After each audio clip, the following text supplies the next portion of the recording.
Hello, it's me. I'm back. Right, let's do this indeed, Karatos. I hope you enjoyed having a nice little dance then. Right, two things today, at least two things. I hope two things. The main thing I'm wanting to do today. Oh, by the way, the monitor that I fixed last time is still working. All working beautifully still. It's been on, powered up permanently for the past few days with no issues whatsoever. So I'm happy with that. 2 days is too long. You're addicted, Caritas. You are severely addicted, you know. Yes, the main thing I want to do today is this. Actually, I'll bring it up again. This is my Mac Mini on here, which I use for the mixer for my audio system here. And I've just trapped my headphone cable. Right. Yeah, I use that for my controlling the mixer up there. And it's slow. It has in it the Core Duo T... Which one was it? I've lost it now. T2300, I think it is. T2300. Which is a 1.66 gigahertz. That's fair enough, that's plenty fast enough. But it's the Core Duo. It's not the Core 2 Duo, it's the Core Duo. And the Core Duo is the little brother of the Core 2 Duo. Core 2 Duo is 64-bit, the Core Duo is only 32-bit, which means the most up-to-date operating system that this will run is, oh yes, a whole core family behind, yes. The newest operating system I can run on it is Snow Leopard, which is ancient. I would love to be able to run something a little newer on it. And it's not essential if I can't, but I would love to be able to. And to that end, I would love to see if it's possible to replace the CPU in this Mac Mini with a Core 2 Duo. I just happen to have a Core 2 Duo here. I don't know if this works or not. And I don't know if it'll even fit in the Mac Mini. The Core 2 Duo comes, or this variant of it comes in the pin grid array variant. The one that's in the Mac Mini comes either in the pin grid variant, same number of pins, or in a BGA package. And I have no idea which is in that. If it's the BGA package, then I've got no chance, because I'm not set up for doing BGA work. But if it's the PGA version, the pin grid array version, then it should just be a simple drop-in replacement. Whether it'll work or not, I have no idea. Whether that chip works, I don't know. But if that chip doesn't work,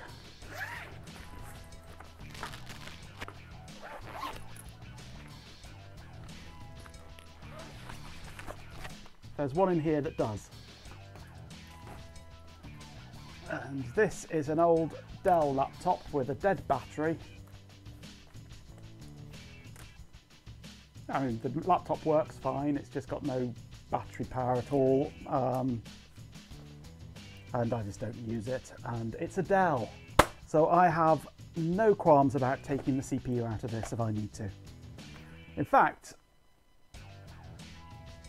to be honest, that CPU used to be in this Dell. This is the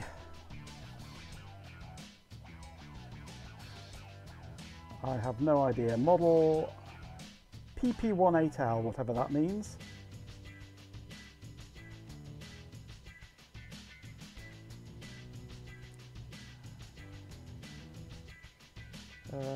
No, that's all I can see, PP18L.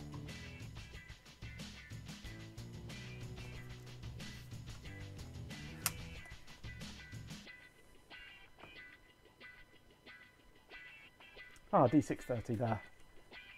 Yeah, it's written just there, the D630, yes. So yes, this chip used to be in this laptop. The chip that's in this laptop is the one that used to be in my Toshiba laptop, and the one that's in my Toshiba laptop is one that I salvaged from a smashed laptop that I found in the skip. So I sort of shuffled them down, because that was a better chip that I found. So I upgraded my Toshiba upgraded this and left me with this left over. So that's one thing I want to do. The second thing I want to do, which I shall do first, is talk about switching regulators and capacitors. Especially, where's the button on here? That switching regulator and capacitor. You might recognise that one, Caritas.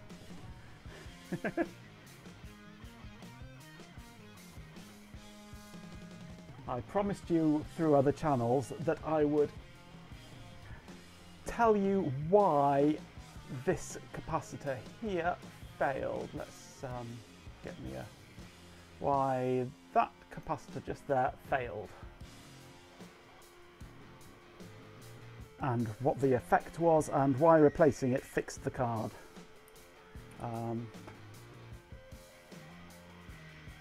So let's just make a new layer on here so I don't mess that up. Okay.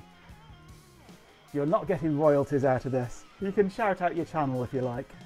That'll do. Now, if I bring up my desk view, it's all white. Got my whiteboard out. I'm going to draw some pictures. Now, pen. I have some pens here, but I don't know how good they are. The Retro Recall. Make sure you go and sign up to that channel on YouTube. Right, does this actually... Ooh, you can barely see this, can you? That's about here. They are cheap rubbish pens, these.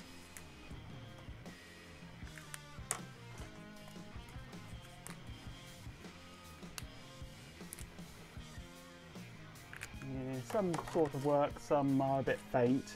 Oh, you can't see the green at all. Let's try pink. These are naff pens. They cost me about £3 off Amazon, and I can see why.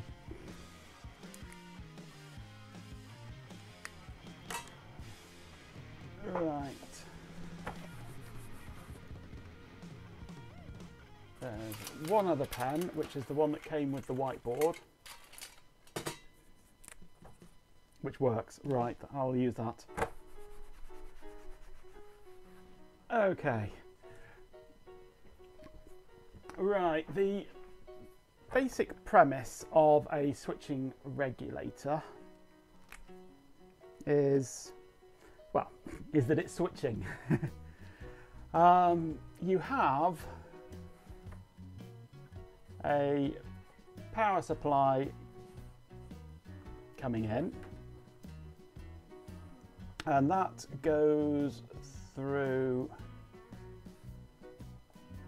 a P-channel MOSFET to act as a switch. You then have the actual switching regulator,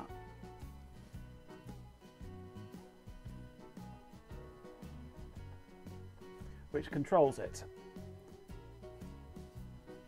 Okay. The switching regulator turns the MOSFET on and off very fast. Faster the better, really. But if you go too fast, you start generating a lot of radio interference. But that means that although you've got straight DC here, this pen is now starting to not work. You then have a square wave, or a PWM wave actually, coming out of here. So it's basically switching on, off, on, off. The ratio of on to off here defines basically the percentage of this incoming voltage that comes out through here. So say you've got 12 volts coming in here, and that's on for 50% of the time and off for 50% of the time, what's called a 50% duty cycle. Here you would have 6 volts, and this pen is really dying now.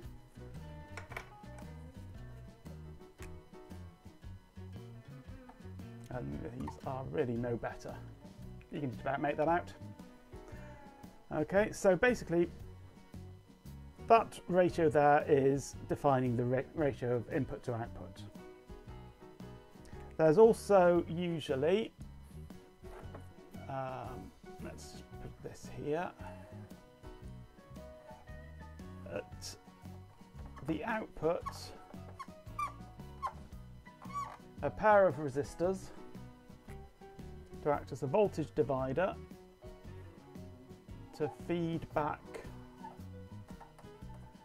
what the output voltage is, so that it can adjust this switching to make sure that the output voltage stays at the right voltage. That's the regulation part of the voltage regulator. But between here and here, because this is a square wave, you don't want a square wave, we have to convert this square wave back into a steady state DC. Okay? And for that, we use a filter basically. And the filter normally consists of a diode, a coil, and a capacitor.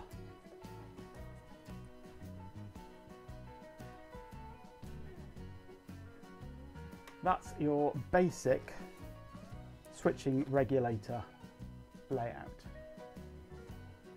The MOSFET switches it on and off very fast.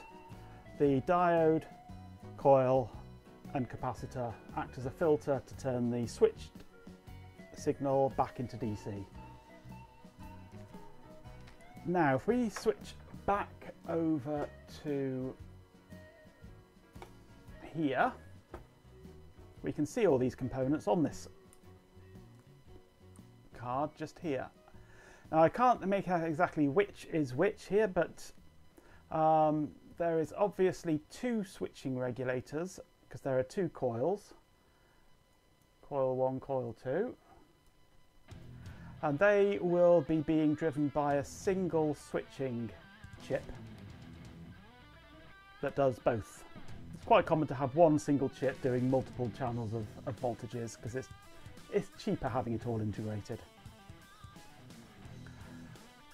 So there will be a MOSFET, there will be a diode, there will be a coil, there will be a capacitor. Probably multiple capacitors. So if we take the one that's failed here, we have one of these 2 here will be the MOSFET, the other will be the diode. They're both in the same kind of package on this one, so we can't really say which is which without inspecting the numbers on the chips, and I can't see the numbers on here, it's too low res. So one of those will be the capacitor, the MOSFET, the other will be the diode. And then you've got capacitors. And you've got more capacitors this side. So you've probably got 2 capacitors in parallel just to increase the capacitance without increasing the thickness, keeping it low profile. And probably also to decrease the series resistance, which I'll get on to a bit later on. So that you've probably got the input capacitors there, which I've not shown on the schematic here, but that's just some extra capacitance at the beginning of the circuit just to reduce the current load on the rest of it. Going into, that's probably the MOSFET, going into the diode, coil and output capacitor.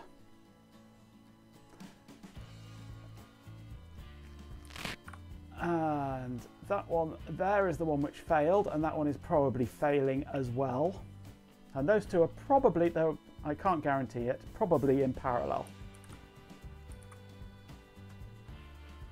And also hiding down in here, can barely make them out. I suspect those two there are the feedback resistors to monitor what the actual voltage is. May not be those, but it's a likely place for them to be.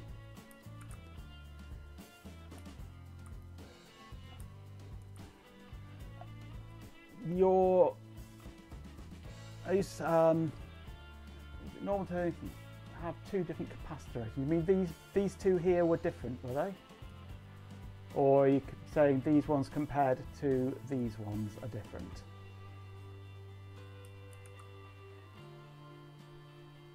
Exactly which?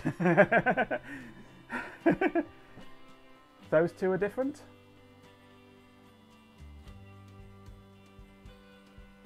Or these two are different to these two? Yes.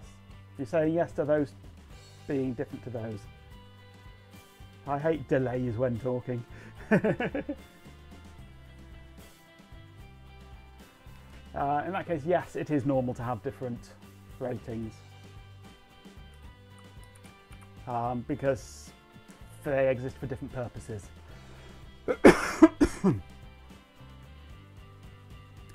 Right. Yeah, that's pretty normal, yes. Okay, let me go back to, where's my desk gone? There's my desk. Yeah, I'll just draw in the other capacitor here.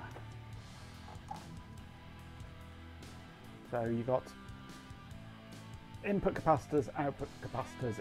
In your instance, you've actually got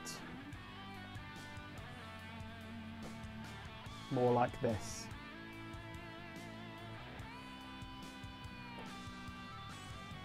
Where you've got two in parallel at each side.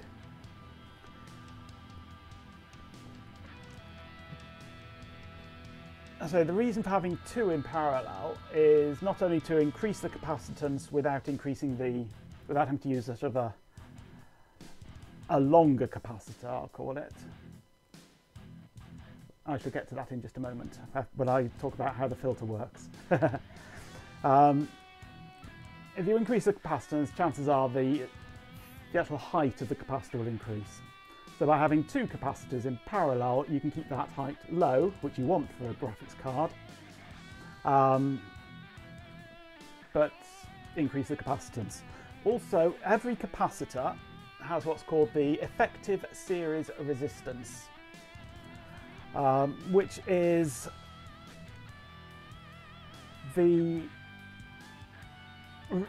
what looks like a resistance at a specific frequency of signal. Because a capacitor, you can think of it like a gate. It lets through alternating signals and it blocks steady DC signals. The coil does the opposite. It lets through steady DC signals but likes to block AC signals.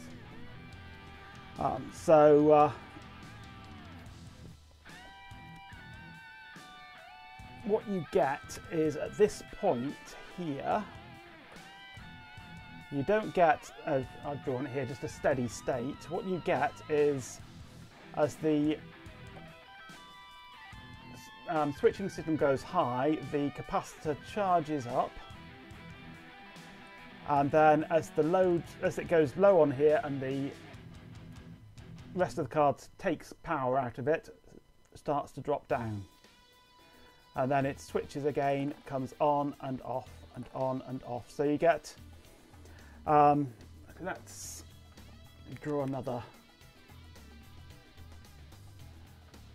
I don't need the rest of this now. I'll take this bit off, if it will.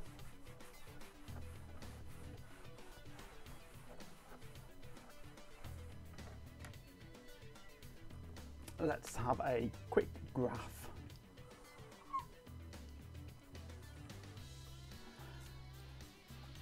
So you've got your, that's voltage, that's time. Okay, so you've got your 12 volt signal comes in. For the moment, we'll just represent that as a straight line. You've then got your switched signal, which is just after the MOSFET, which will look like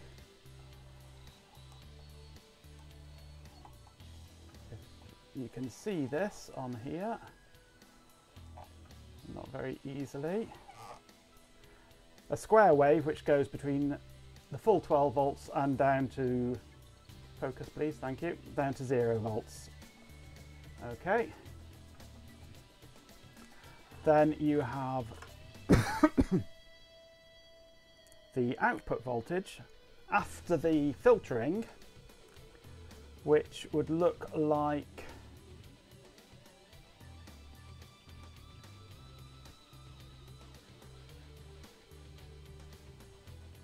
that sort of a shape.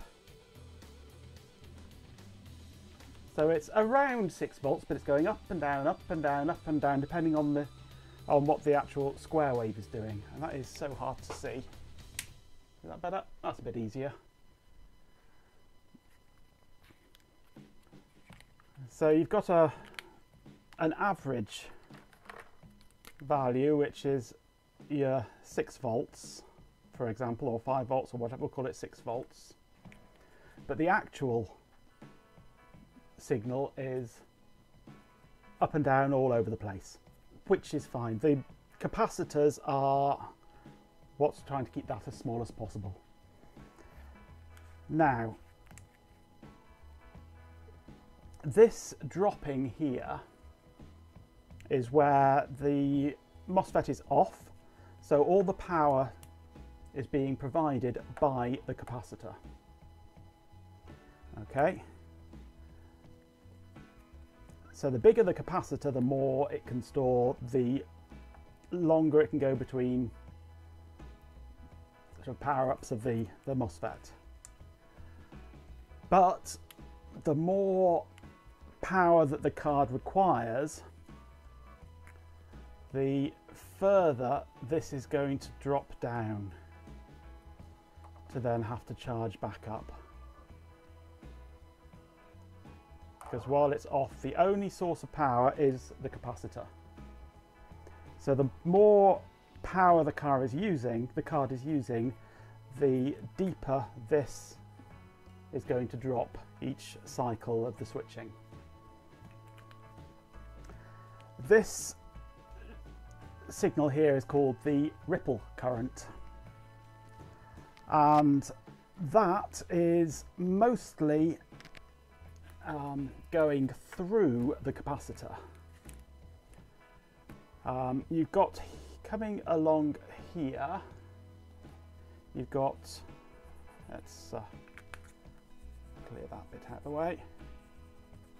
Going through this part of the circuit, you've got the IL plus IR.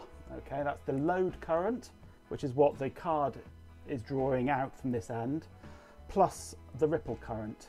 Okay, the ripple current likes to go that way, and the load current likes to go that way. That's how you want it to be. Okay.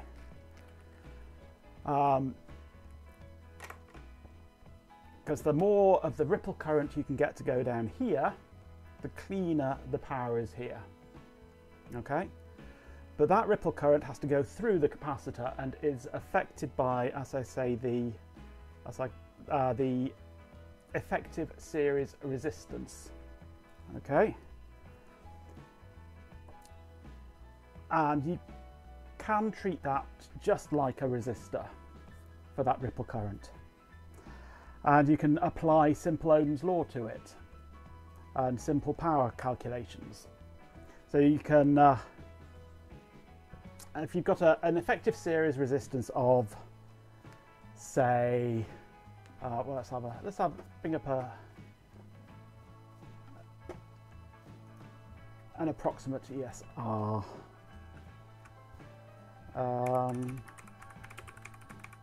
Effective series resistance range would be a few milliohms to several ohms. So for simplicity, let's say we have an ESR of 2 ohms, and we have a ripple current of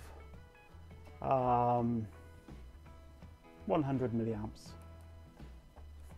for example. We can then use Ohm's law. I can never remember the formula for this. Of course, it's yeah. We got P equals I squared R. Okay, so the current squared multiplied by the resistance is the power that capacitor has to dissipate. So 100 milliamps squared. Let's just bring up a calculator on my computer here. I can't do maths.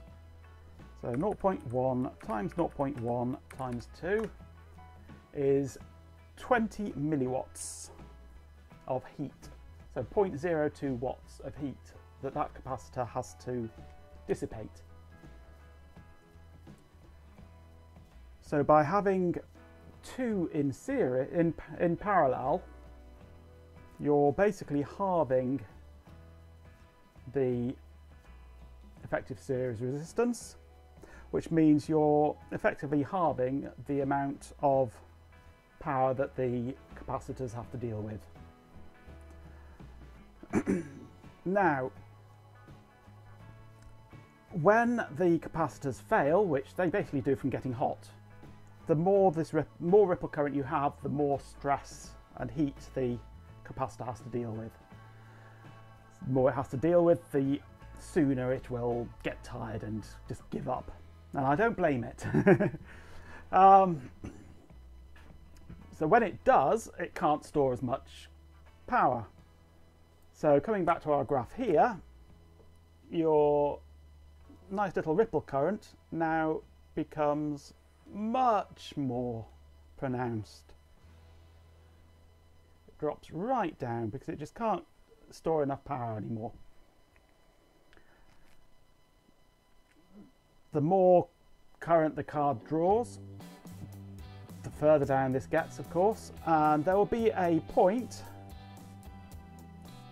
which, when the voltage, let's call it 3 volts, when the voltage drops below that point, there's not enough voltage for the card to operate properly. And yes, it'll pick up again afterwards, but by then, who knows what's happened to the chip that's relying on this voltage to operate. So as soon as you replace the capacitor, you're fixing this massive drop in the voltage back to where it should be in order for it to operate. And that's basically it, really. The capacitor is what stops the voltage from dropping down to 0 or below the threshold that the chip needs to operate. And when it gets tired, it can no longer do that. But replace it and you fix that waveform again. But it will die again in the future. It'll be 5, 10, 15 years, depends on the usage. All capacitors die in the end. Absolutely, yes. As soon as it got the 3D demand, the power requirements of the card shot up. As soon as the power requirements shot up, the droop on the supply here went far too low down because of the dead capacitors, unable to store enough power, and bam, chip crashed. It's as simple as that. Once you know how the whole sort of theory of how it switches on and off all the time and that sort of thing, you can instantly see that it's a lack of voltage, basically.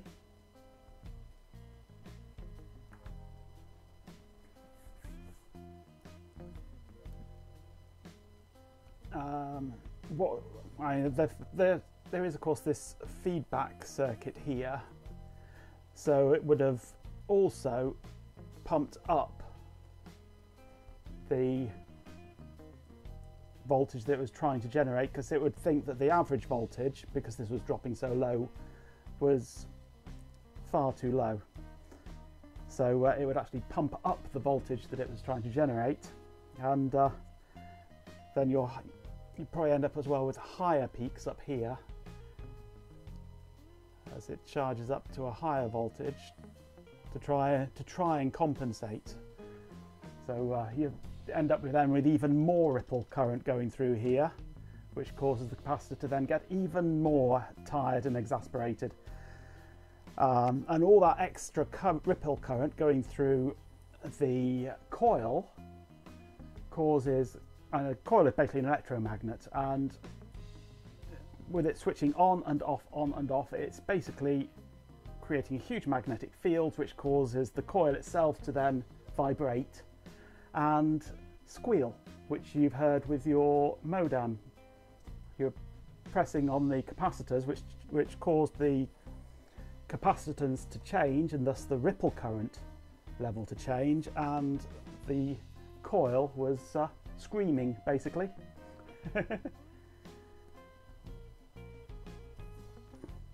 And of course that excess ripple current caused by this massive swing going through the dead capacitors and the ESR will have shot up on those capacitors, will have caused the power to also shoot right up, and they get hot, which you felt on your modem.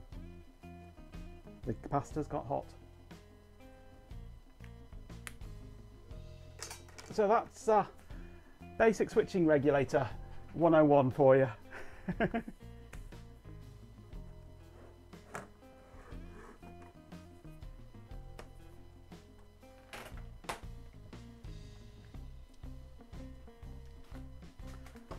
Right, now we've got that out of the way, let's get on with the fun things, shall we? I need to shut down my Mac Mini and bring it down off the shelf.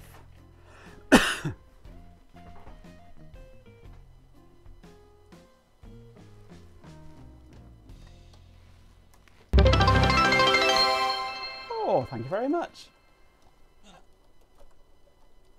Bits are always welcome. Right, one Mac Mini.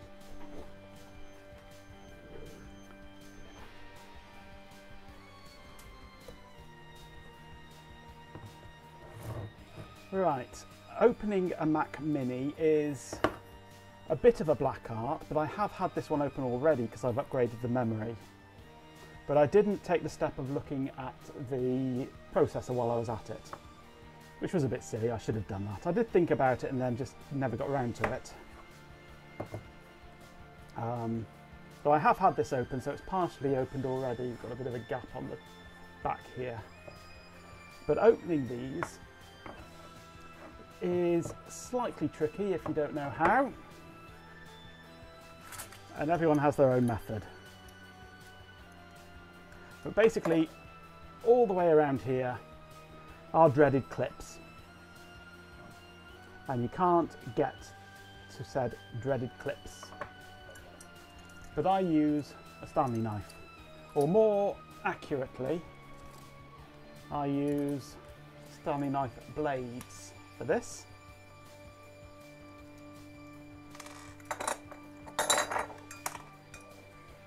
Now you want to be careful with this because Stanley knife blades can cause the red ink to escape.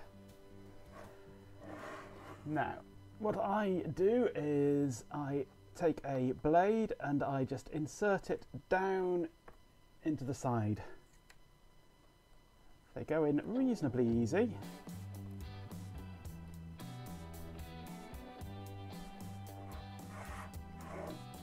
There we go.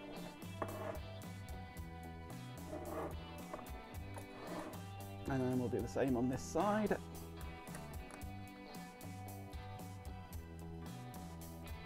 It will may not do both sides at once. So I'm actually experimenting at the moment. I normally just do one side at a time. I'm going to try and do both at once if it will. No, it won't. So it's insert them down basically as far as they'll go and pull.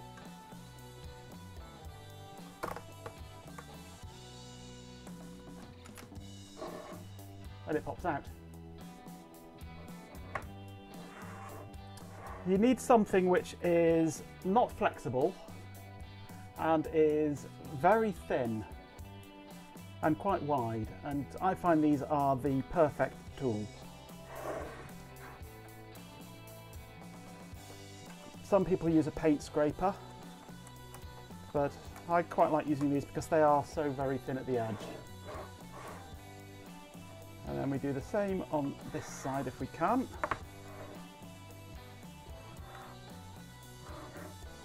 This side doesn't want to go in as easily.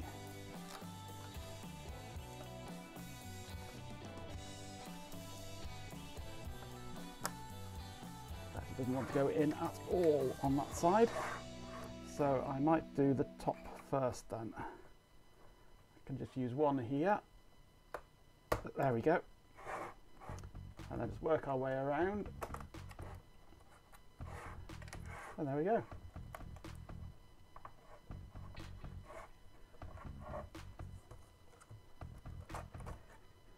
And we're in. Now, lots of screws here. I need my other glasses on. Let's get a suitable screwdriver. And we shall zoom in. If I can find my mouse.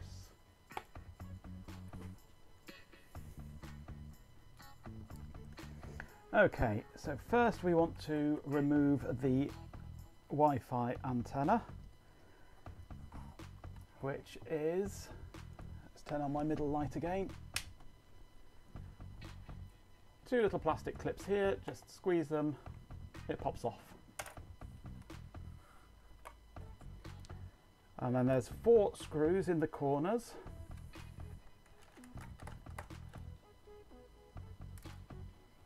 One there.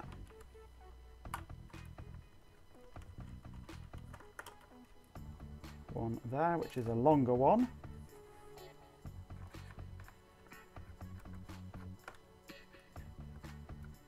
One there. And one here. I can get this one to come out. There we go. 3 short, 1 long. You can always remember which is the longer one because there is a much deeper hole for it to go into than there is at the back here. One wire here needs to come off if it will focus.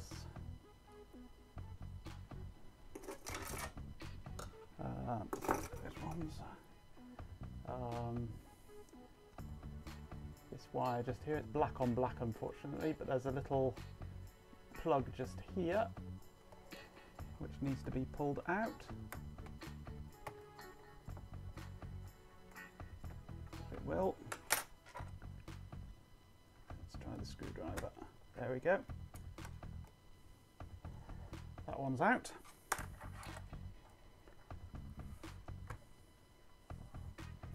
Then on the back here is the ribbon cable for the drive, which is a clipped FPC connector. Just lever up the 2 sides of it and it comes loose, and that just lifts out. Okay, now we should be ready to just grip the drive and lift it out. Whole thing connects through a long edge connector there. Okay, we're now into the main motherboard. As far as I'm aware, the CPU is underneath here, and I am hoping it is in a socket. And it looks like it might be. Now, getting these off, however, and doing it properly is going to be tricky because you have to squeeze them from the other side of the board. So I need to now work out how to remove the whole of the board.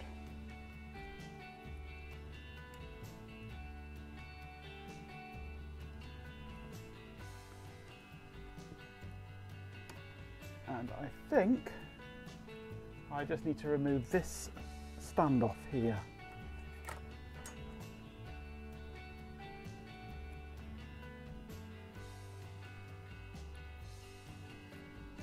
Which I think is all that's attaching it to the case. I hope.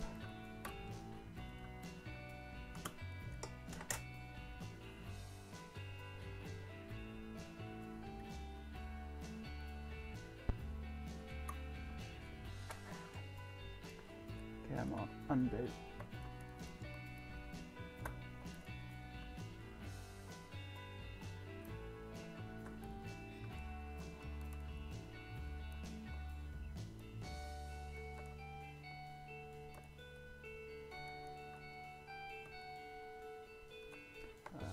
Must be nearly there. Okay, that is now out.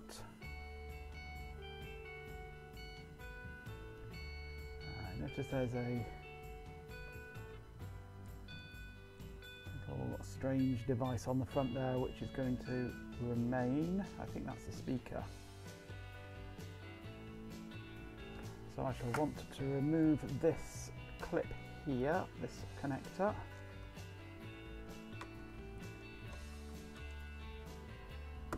There we go. And hopefully the whole thing will just lift out.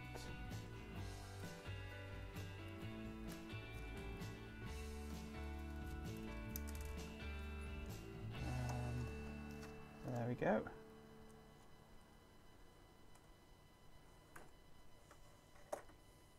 That was easy. And there's the back of the board now. First time I've ever seen this.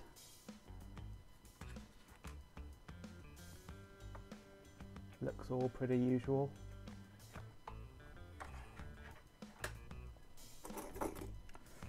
Right, 4 clips. Squeeze them with whatever you have that can squeeze. And you might get them to pop through if you're lucky.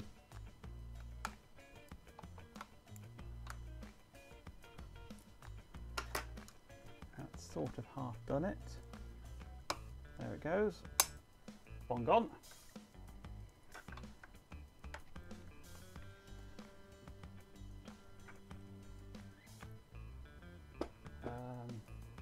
Where's that screen gone? There it is. Let's try and get this one to pop out. There it goes.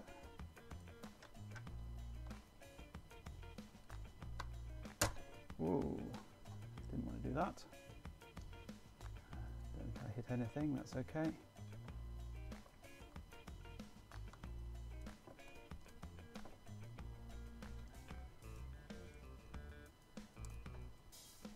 Come on. That one does not want to go.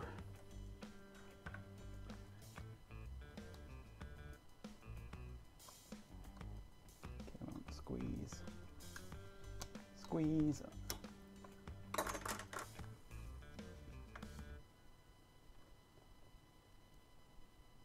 There we go. Ping.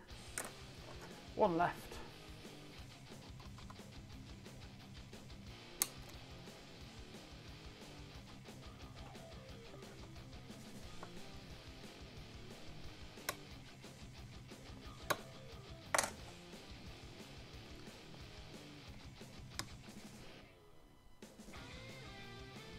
Ping. Right, all 4 gone.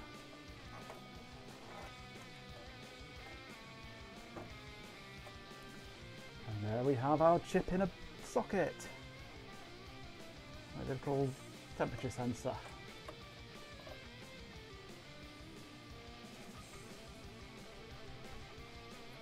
Right.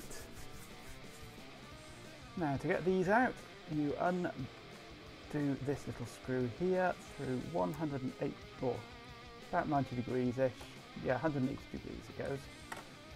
Turn that screw and take one out. Put the other one in.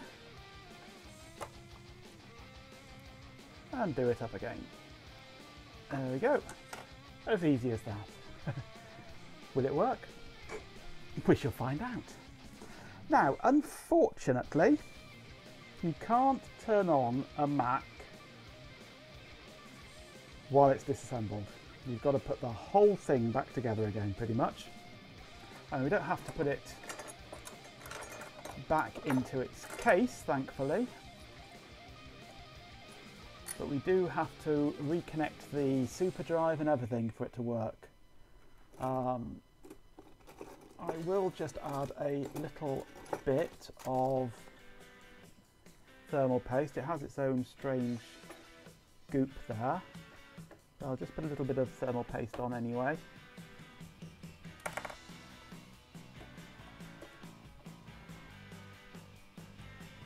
Actually, I will need to take this goop off because it's a different shape dye on this, isn't it?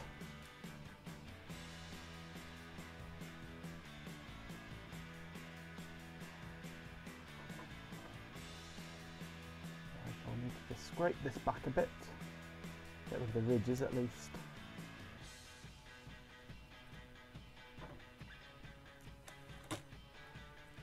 And a little more paste.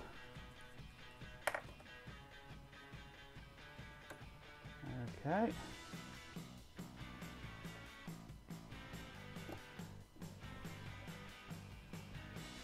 And then we'll see if we can get these to clip through. The answer is no. I'm just going to disconnect this connector here. If I can get that out of the way.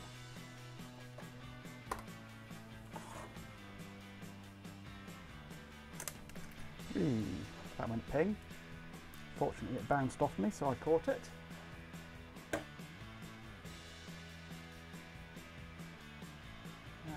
That's looking unfortunate, actually.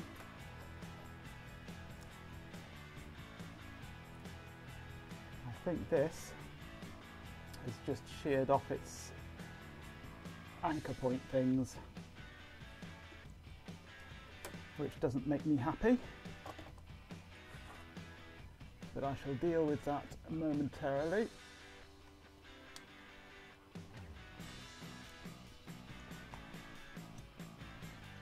I hate these kind of mountings. They are not fun to work with. That's one in.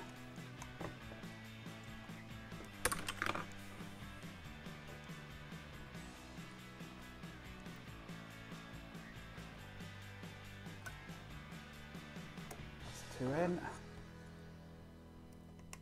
That's three in. Do we need the fourth? No.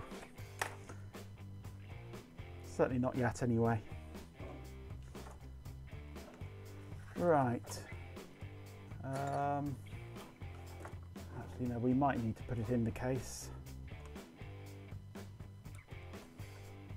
Let's just reconnect this.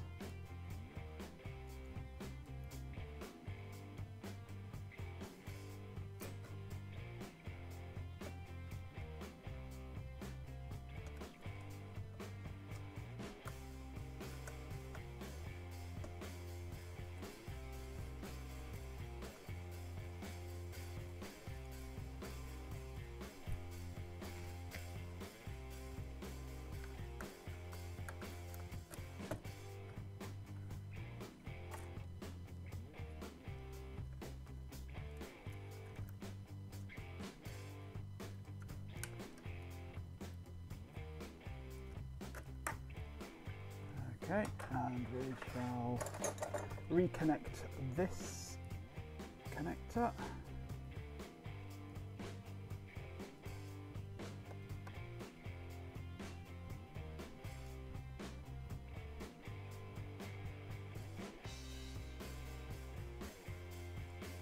If I get it the right way round, of course.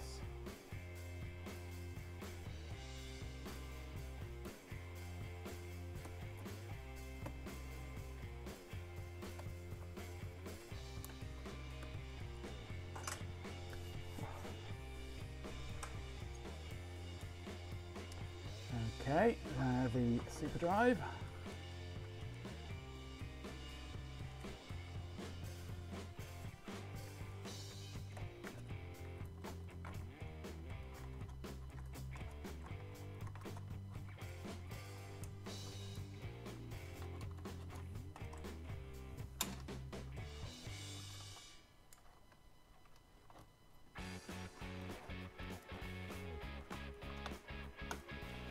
Get it in.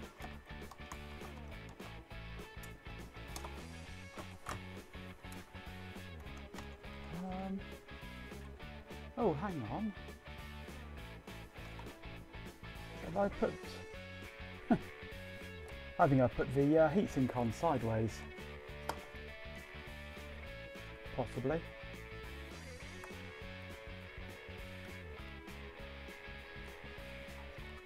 Because that should go over it and it won't. Or will it?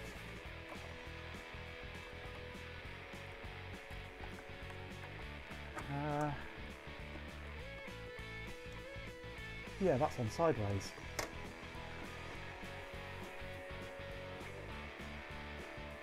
To quote Shelby, I'm an idiot.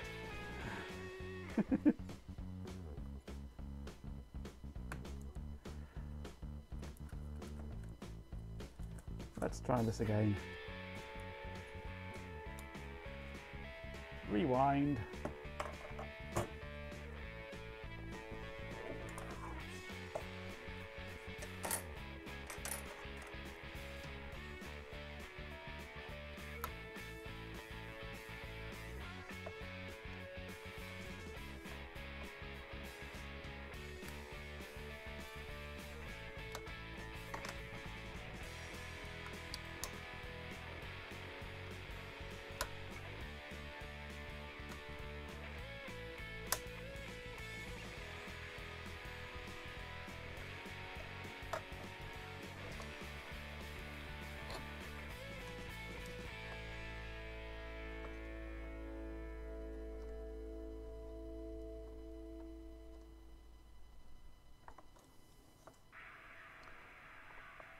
Come on, out you come. Thank you.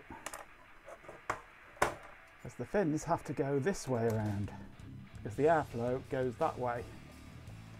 So we're going to make sure that the air can get through the fins.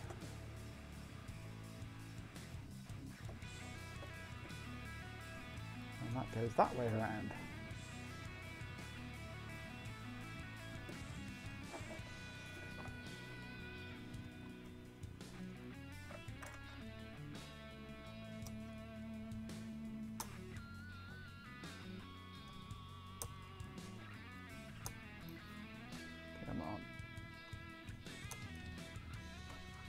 That one in. No, it's not. It's popped out again.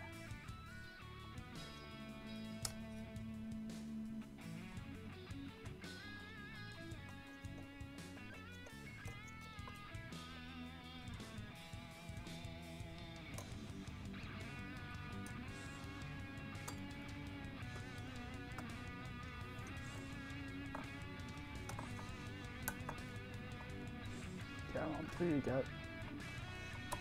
Gotcha. Okay.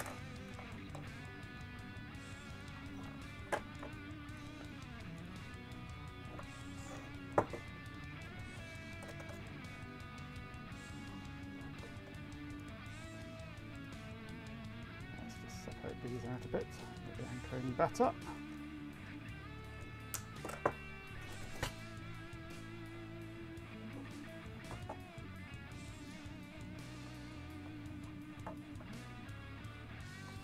the time I've finished this, no doubt I will be an expert or have a dead Mac. That'll do. I think we can survive with only 3 clips. I can always put a bolt through it perhaps if I need to, or fudge something with that, or find another clip from somewhere else, or an old graphics card perhaps. Right, let's get this back into here.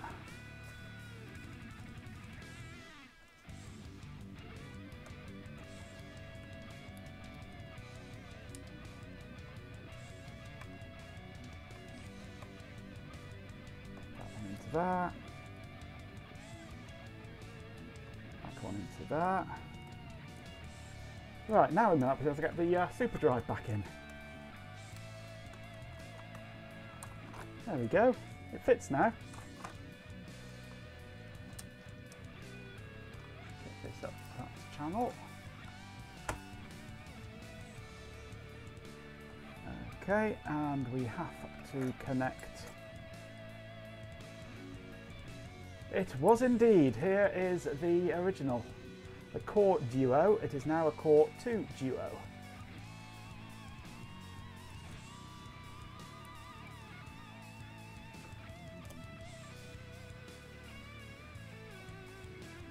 I am just about ready to try a first power up. I can get this pesky little connector in. Hello, by the way, Wesley.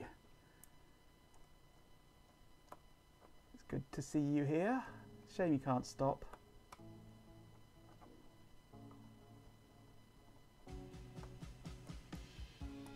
There, that's in.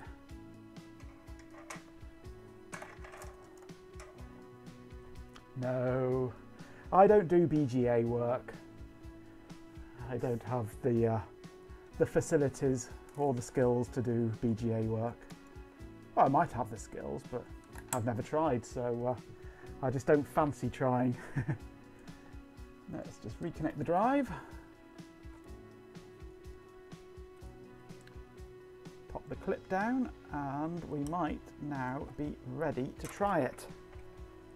We shall see what, if anything, happens.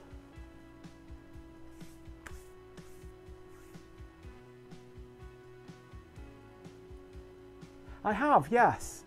I've run, I think it was Mavericks on my old MacBook Pro. It worked, just, it wasn't usable. It was so slow that it was pretty much impossible to use, and things kept crashing. So while it's possible to use it, it's not something I would recommend on, certainly on something as old as my I think it was 2008 MacBook Pro. So you know, 2011-13 era might survive it better, yes, but it was certainly not fun on mine. But mine's considerably older. What am I doing? Oh yes, I need graphics, don't I? Which is up here at the moment.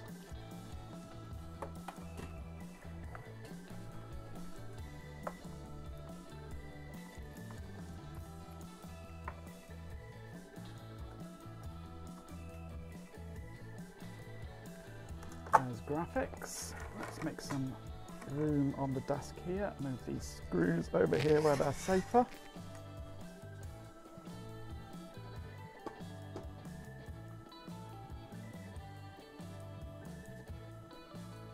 Aha. Yes, I would imagine the processor in yours is a little more capable than the Core 2 Duo in my old 2209. What am I doing? I'm doing zooming out. And screen.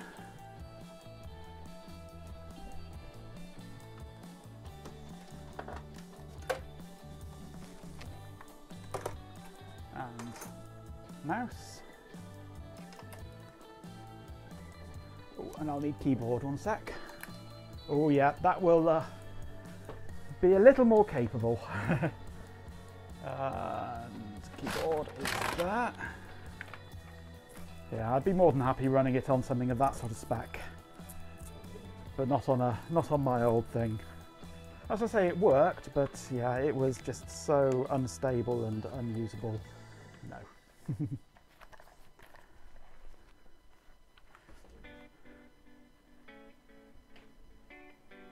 Bought new by you must be loaded. Right. Power cable. Moment of truth. That was cunning. Power cable in. 3, 2, 1.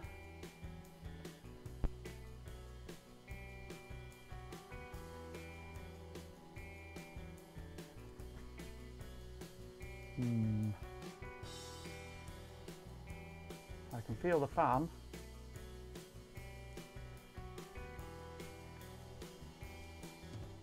The power light is on.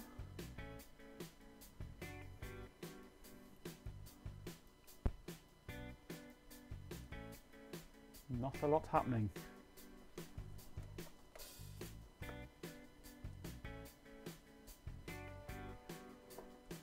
We have power light. It is a single solid LED. There's no blinking happening. The fan is doing what the fan does, but nothing happening on the screen.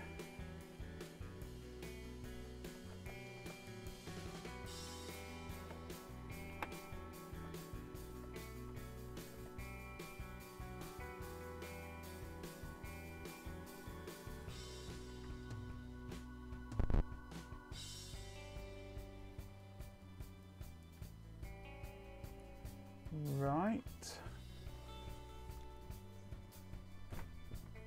Now I don't know if it will work with a Core 2 Duo instead of Core Duo.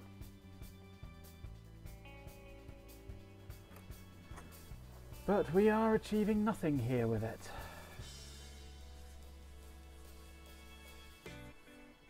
Which is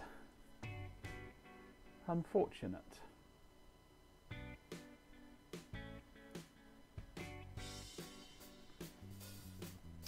But as I say, I'm not certain this strip even works.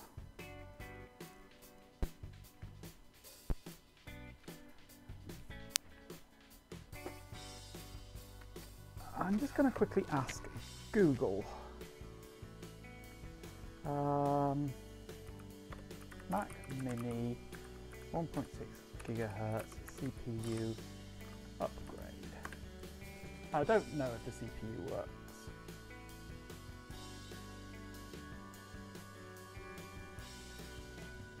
I could test it in the D630. I could also test the D630's chip in this Mac Mini.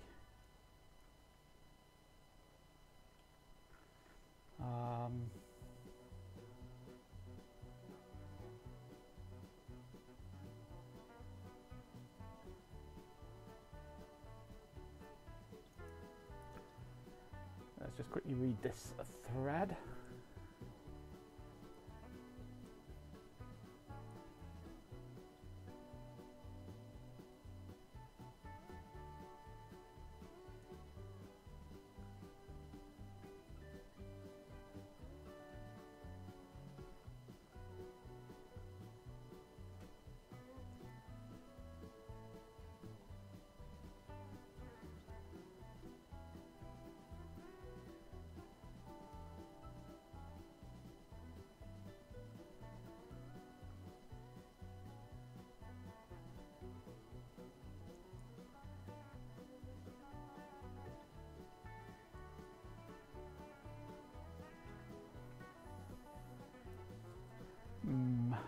Not sure whether this would work or not, so not sure anybody's even tried this, have they?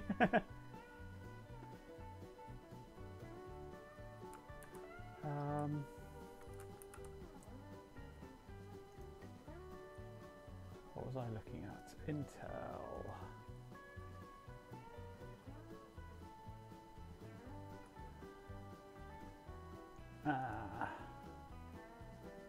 That's a point. I didn't notice that. The bus speed is drastically different between them. The existing one is a 667 megahertz bus. This one I've just put in is a 1066 bus. So I don't think it's going to like that. I wish I'd read that earlier. I think this might be a non-starter then.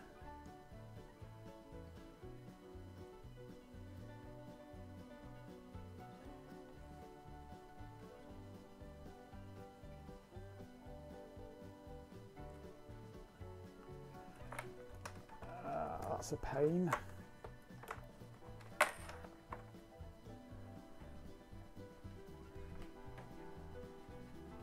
Do I want to try this one in here? I can't remember what's in this one now. But I think this is also going to be a 1066.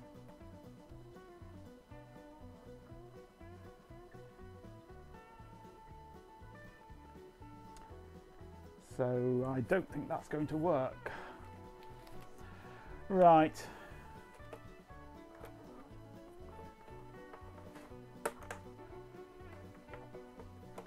Okay, I think this is going to be a case of not a chance.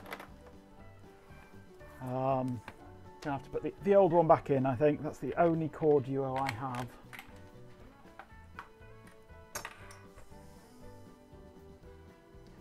I don't think there is any chance at all that it will ever run a Core 2 Duo.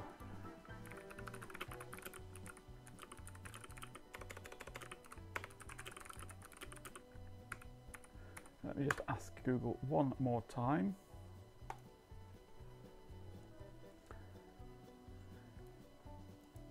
No, that's a YouTube. I don't want to go on YouTube.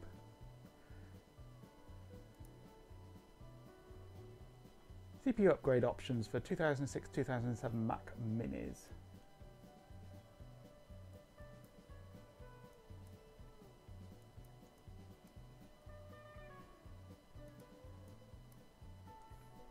It is possible to upgrade these with up to a 233 GHz Core 2 Duo, T5600, T7200, 7400, which is the one I've got here. This is the 7500. I've lost the list now.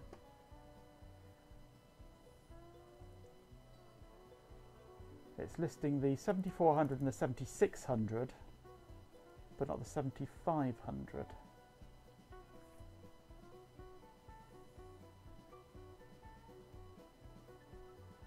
What's the difference between the 7400 and the 7500, I wonder?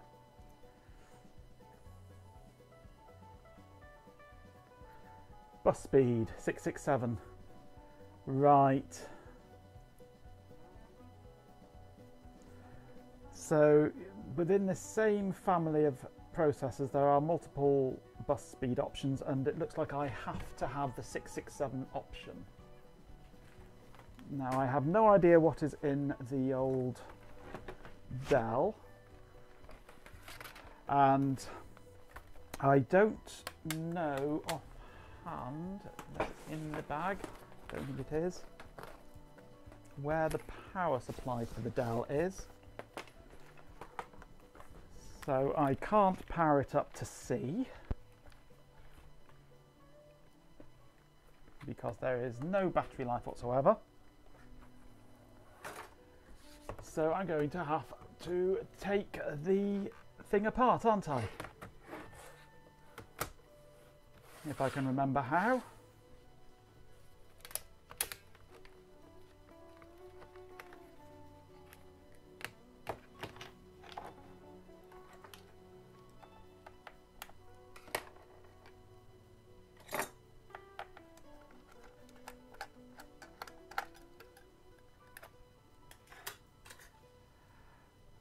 I didn't need to do that.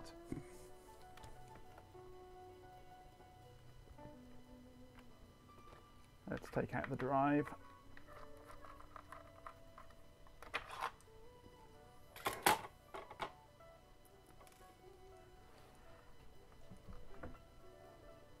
It's This is a Windows 7 Home Premium for refurb PCs. And this is a Windows... You're welcome to this one if you want. I shall bring it up here so you can read it more clearly. You are welcome to that key. If you want a Windows Vista Home key, who would want a Windows Vista Home key?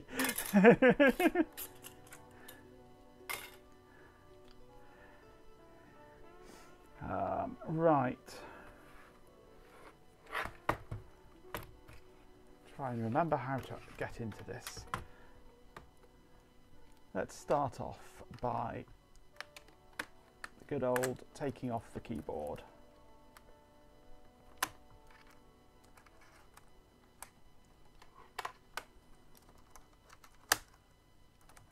Come on, unclip. Unclip. There we go.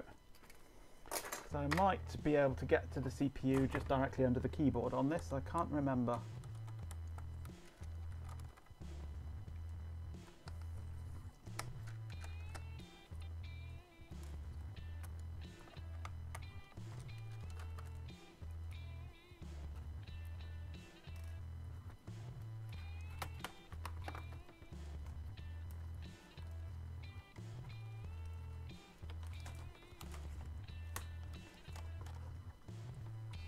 And strange things going on here, isn't there? With keyboard cable and weird clips.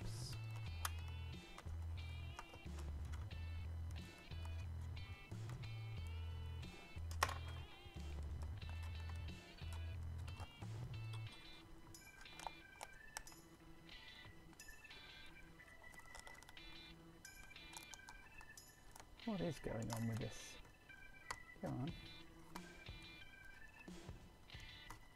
Oh, I see. The whole thing lifts up.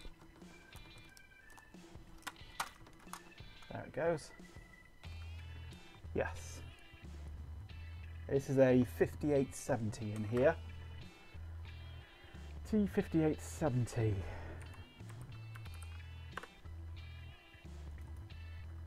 T5870.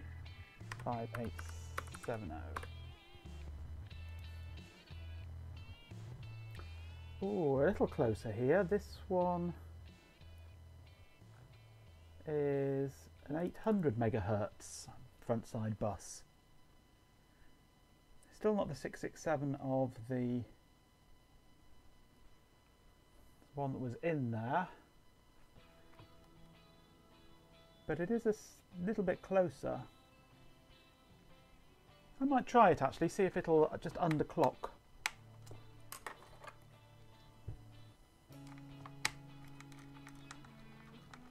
It might work, it might not.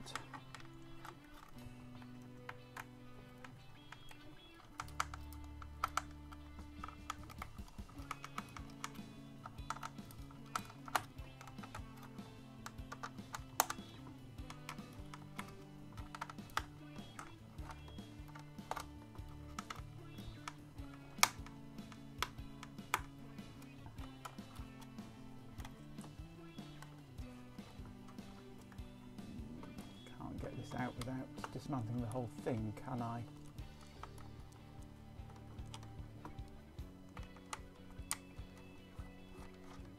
Can I release it this way? Oh, I've got to take the I think I have to take the whole motherboard out in order to get the heat pipe out.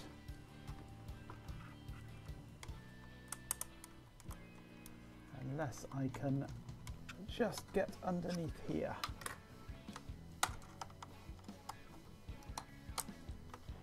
Enough to lever out the CPU and sneak it out sideways.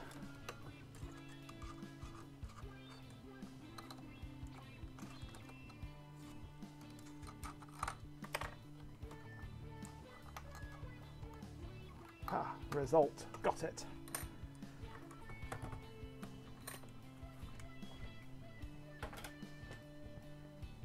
Right, let's dismantle all this again. And we shall see if it'll work with this one.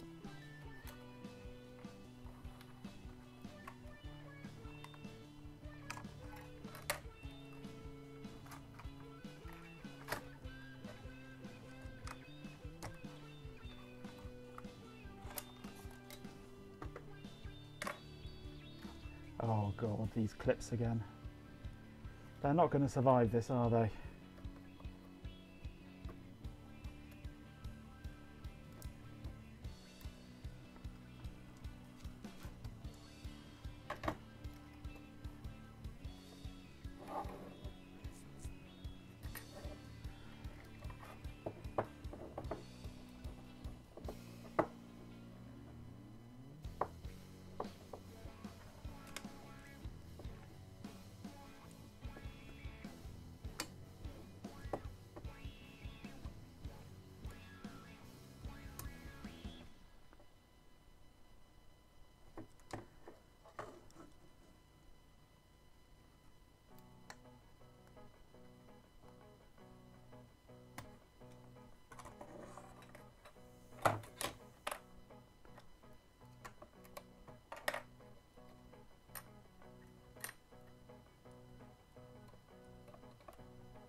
Right, chip swapped.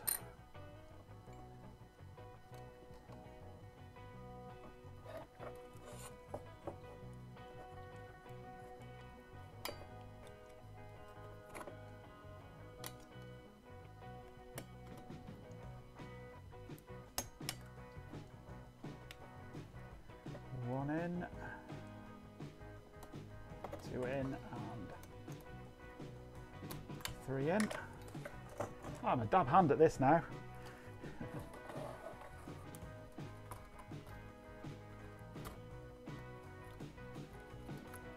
Back into the case.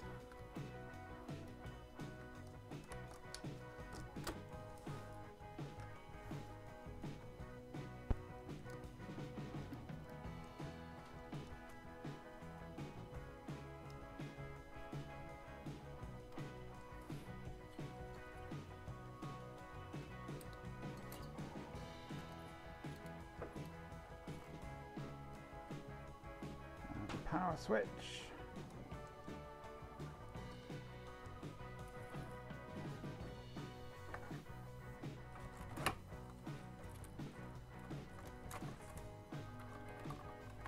And the super drive.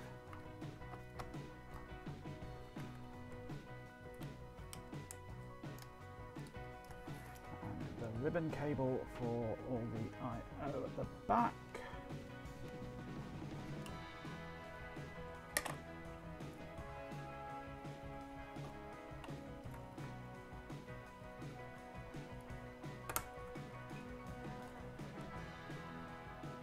Okay, cable at the front. I'm not sure what this cable does, but without it the fan goes completely nuts and it refuses to power up, so I think it goes to a temperature sensor perhaps. Right. We go for take two with a different CPU. If not, I'm going to have to invest in a, which one was it? The T7600 is the best one. Not going to bother with keyboard and mouse this time because I don't expect this to work. Fan is going.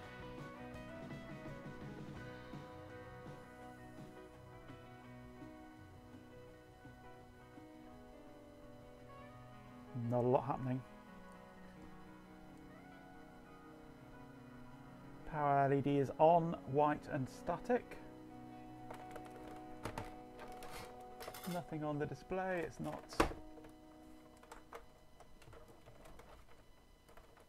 even showing an LED on that, it is now. No signal. No. It is not happy. Not a happy Mac.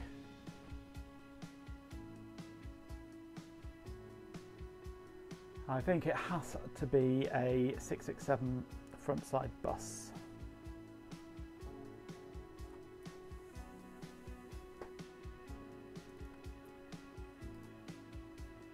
Let's just check the specs on the T7600, 667 megahertz.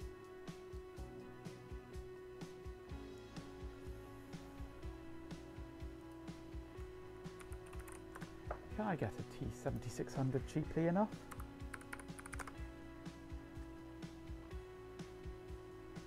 Core 2 Duo T7600 667 front side bus.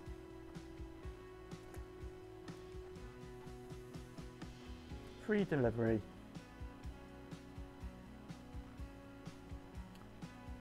We're not having any luck at all.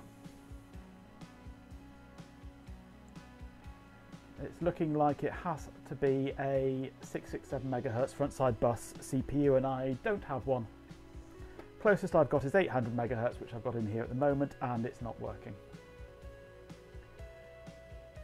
So I'm just about to buy one on eBay for a whole £9.90. That's about $8 US, or about $3,500 Canadian, is it?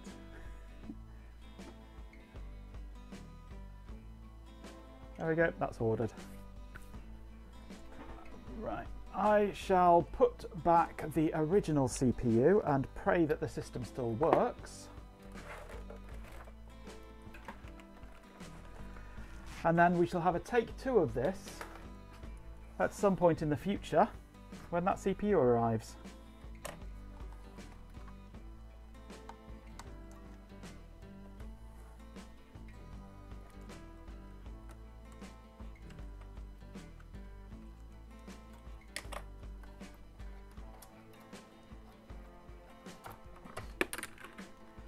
Mustn't forget to disconnect this connector on the front.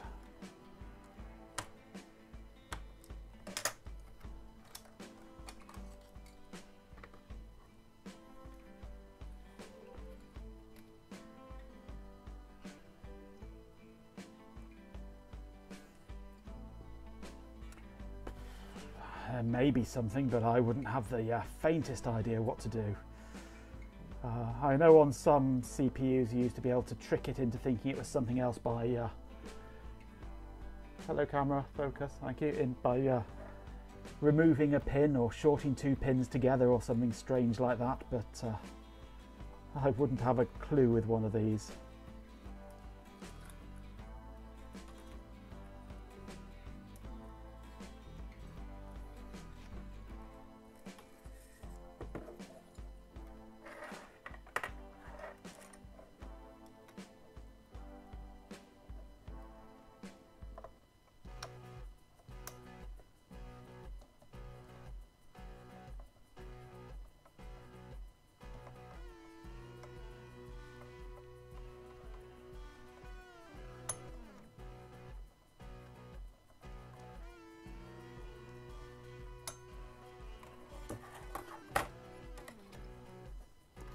Okay, let's take that one out, get the original one back.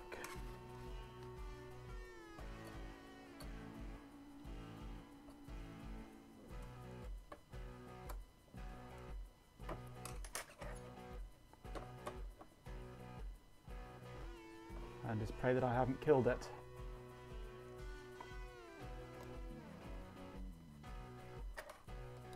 It'd be just my luck to have killed the motherboard in some way.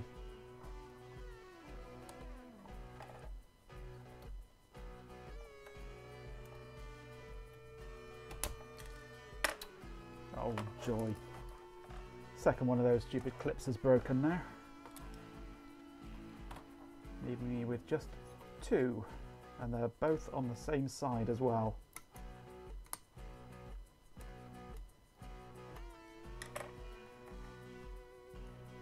And that's no way going to be enough.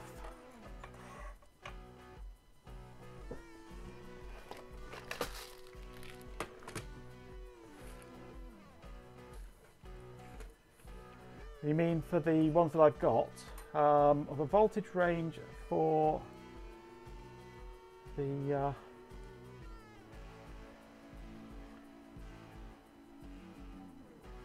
where's it gone? The voltage range for the 2300, which is in there at the moment, is 1.1625 to 1.3.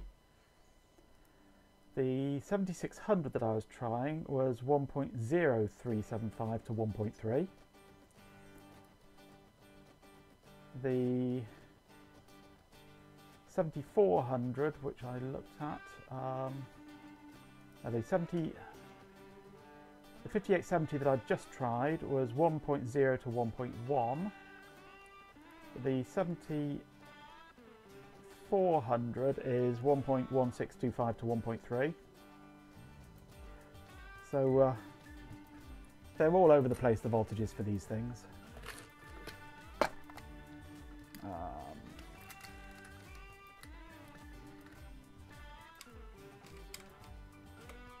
That might be okay. Is that a bit too thick? I think that'll be okay. About the same thickness as that, that's okay.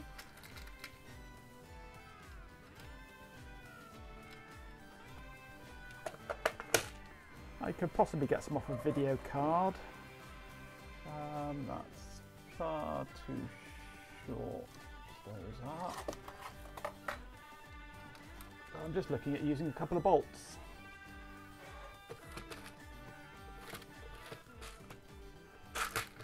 If I can find some suitable bolts that are long enough.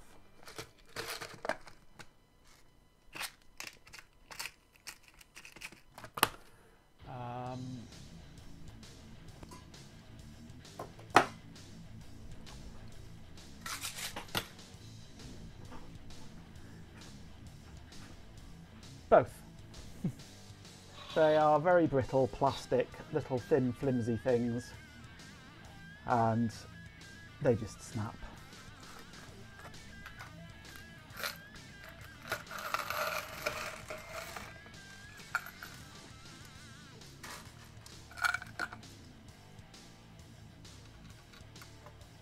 These long enough? Close, but not quite. These will be too long, won't they?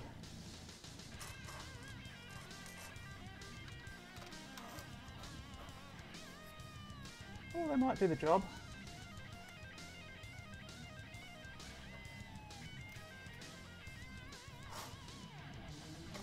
I might be able to just use these. I think they'll work.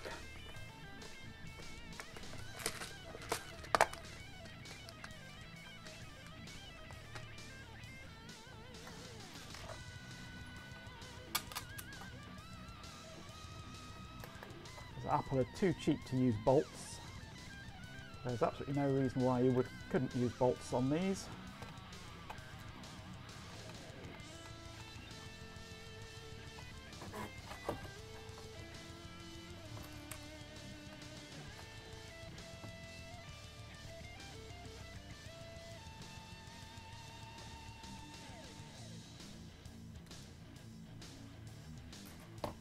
If you just screw the nut down to about the same level as the clips, you get the same level of squeezing.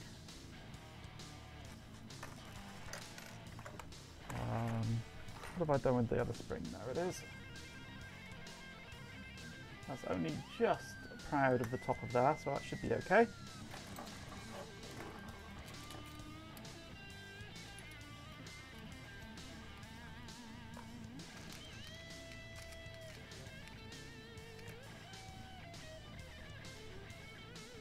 Could I use a disposable pen body with the ink tip removed?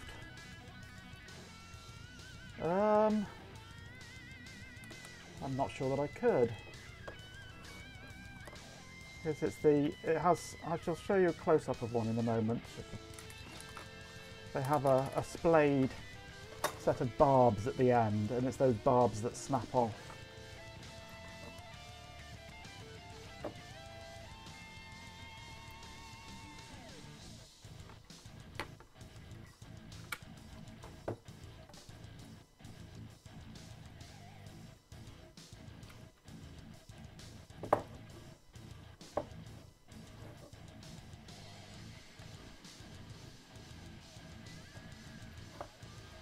pretty good. Oh, I've put away the cable for this, I think. Have I? Yes, I have. Have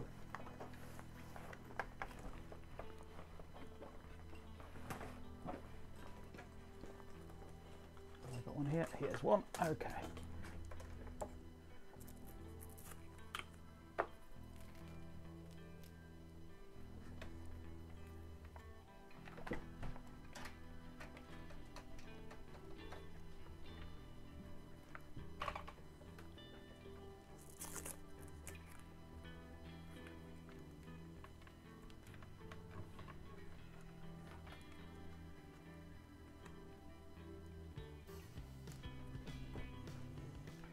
Right, let's see if this works. Are we going to find it?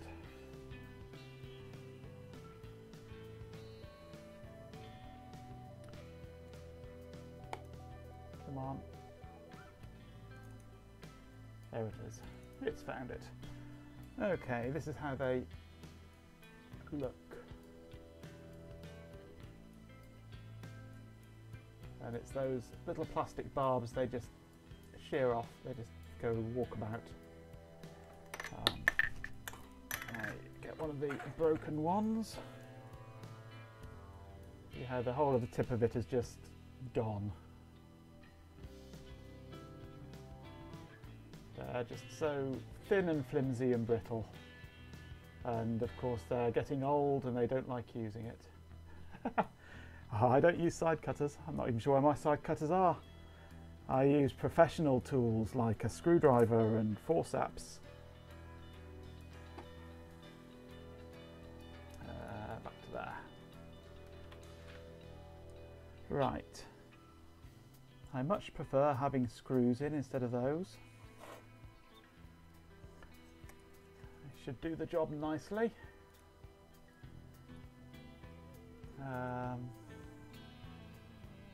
There you go. Focus. Screwed in with springs. So about the same level as the originals. So should give us a reasonable contact.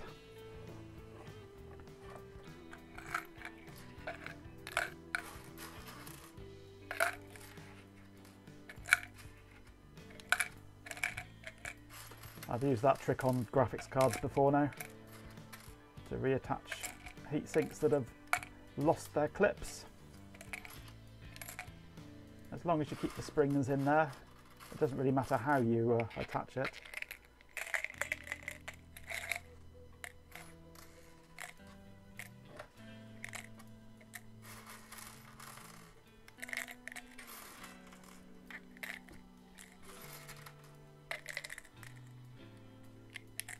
Far too many screws here.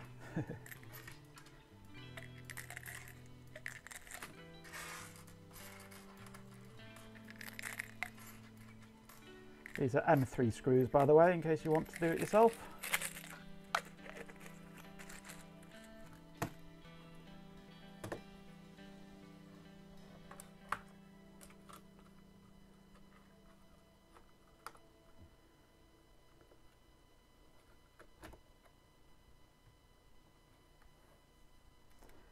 Right, shall I screw it all together fully at this point, or should I test it first?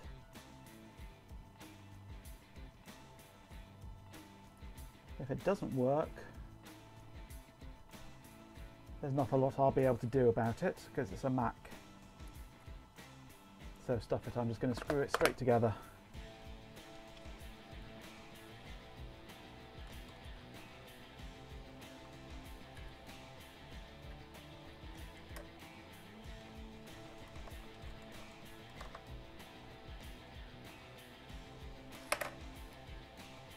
There we go, that's screwed together.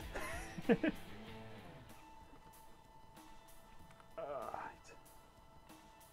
I would like to replace the spinning rust with an SSD at some point as well, but I don't have one spare at the moment. all my SSDs are in use in other systems. So if anyone's got a spare SSD kicking around they don't want, you always chuck it my way.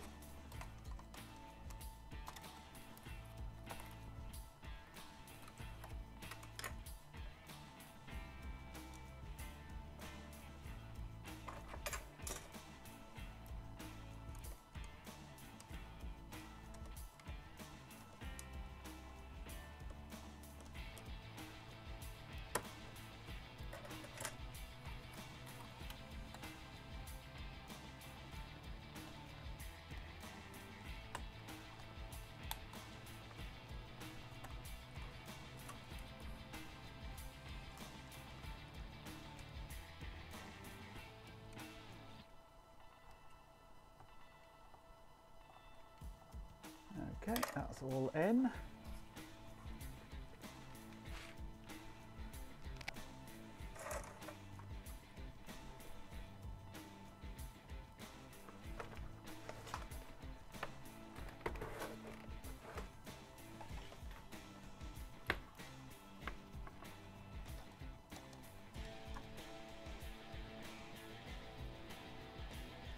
Right, will it still work?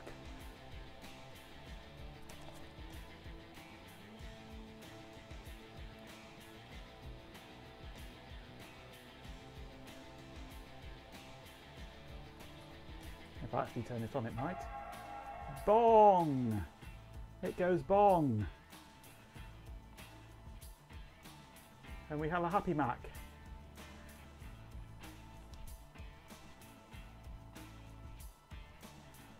I didn't fix it till it broke. Broke it. Oh, thank you very much, Carrot House. I broke it till it fixed.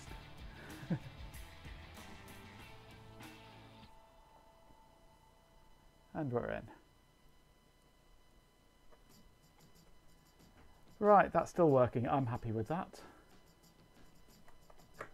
I'll just unceremoniously unplug it.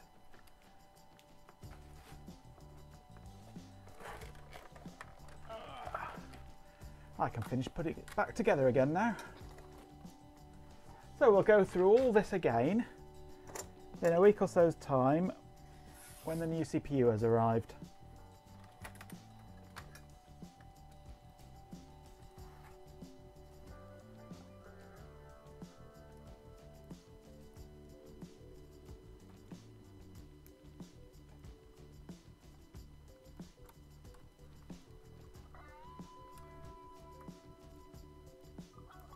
At which point I might just throw away all those clips and put screws in the whole place.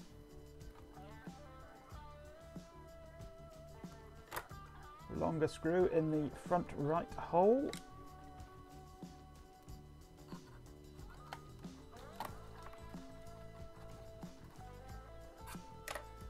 Okay.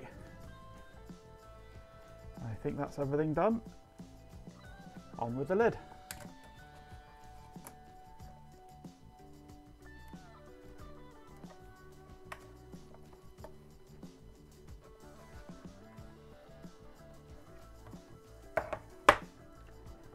Which is just now a case of being quite brutal.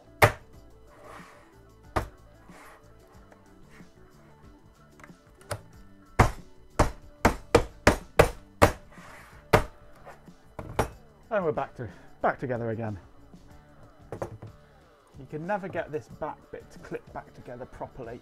I don't know why, but it never seems to close up properly at the back again.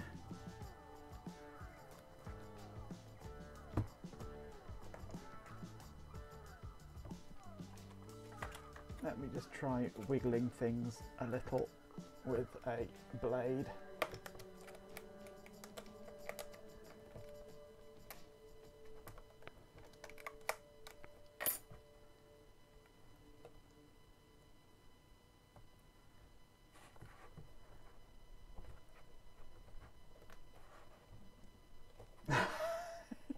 I don't get angry.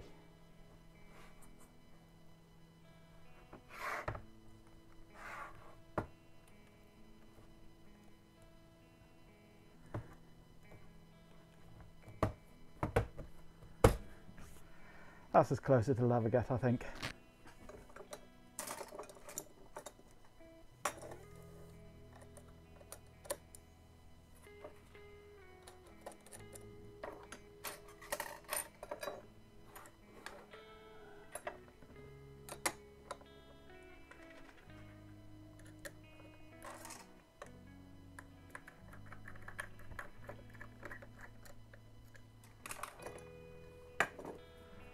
Right, now I can put it all back together, except I've got my headphone cable wrapped around the screen here, haven't I?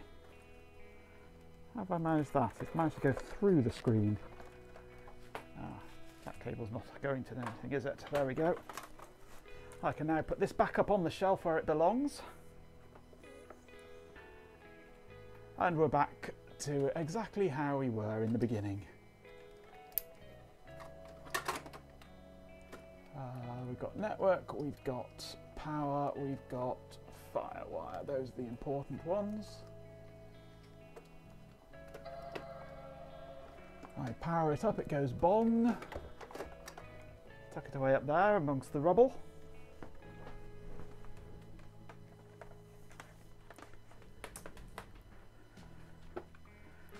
And I find Ramina and try connecting to it in a moment. Oh, I'd love a deck talk.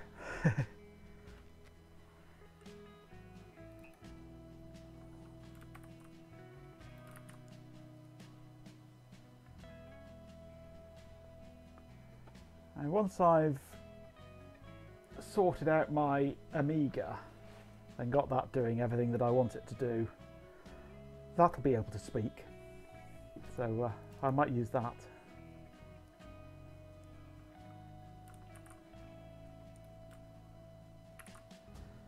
Come on, boot up.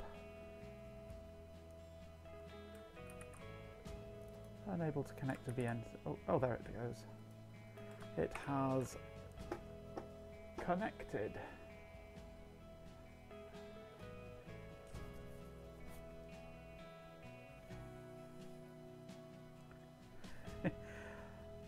The Amiga is a mythical beast. They live in the wild forests of Bavaria. There we go, we have a working Mac again, back how it should be. Controlling my mixer.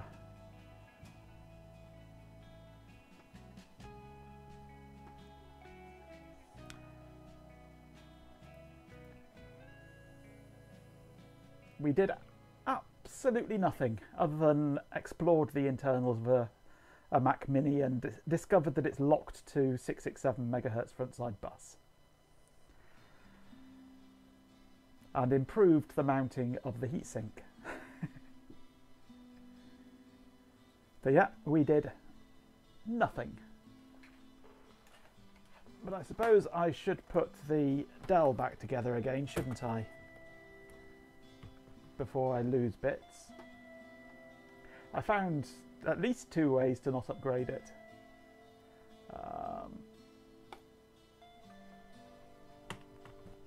Let's see if I can insinuate this chip back into the socket again, which I think goes that way around. I can just squeeze it underneath the heat pipe and into the socket and get a screwdriver underneath to lock that in place. I can just squeeze it in.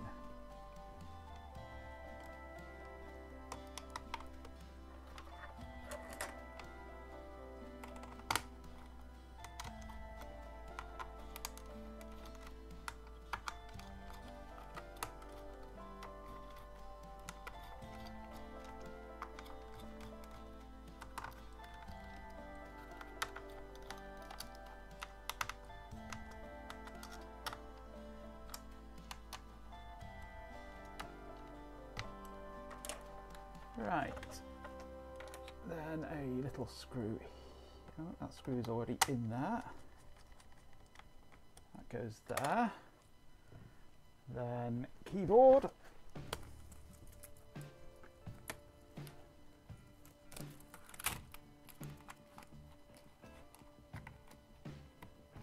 Plugs in, that clips over, keyboard goes in.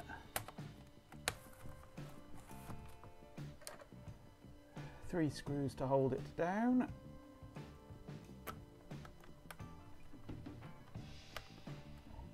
One and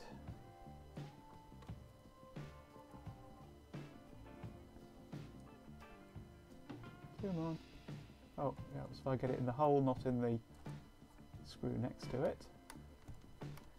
2 and 3 over here.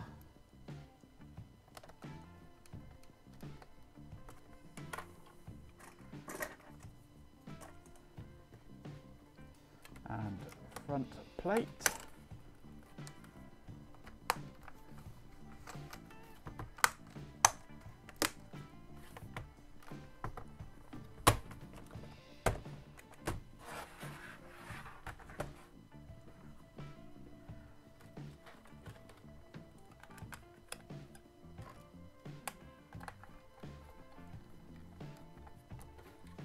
Put the drive back in. I'm lacking one of the screws for this, but I'm sure I can find one if I were to really look hard. Put the useless battery in. And it's back together again.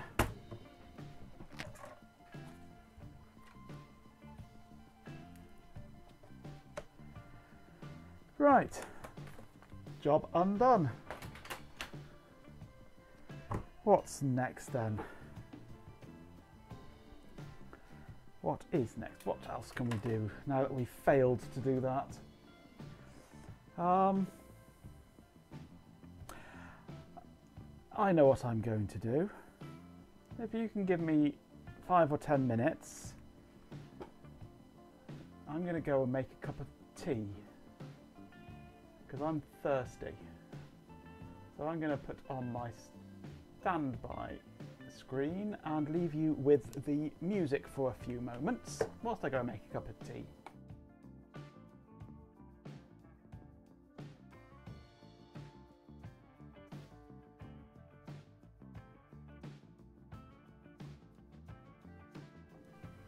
Just chat amongst yourselves for a few minutes.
Okay, I'm back again now.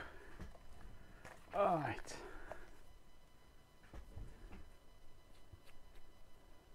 Right, so what else can we do this evening while I'm streaming? I do know one thing I want to do. If I can find what I've done with it.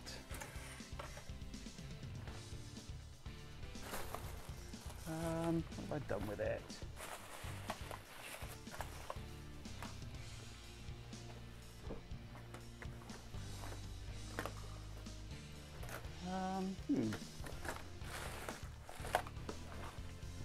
I thought I'd left it on the desk.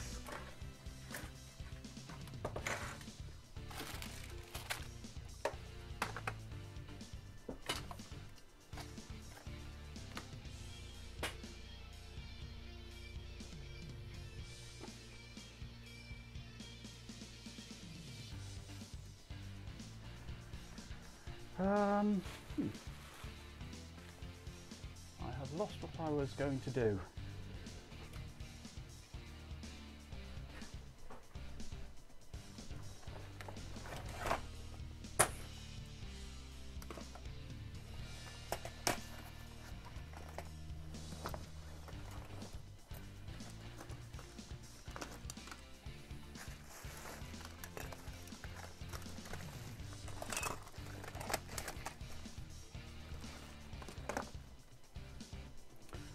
Oh well, if I can't find it, I can't do it. Never mind.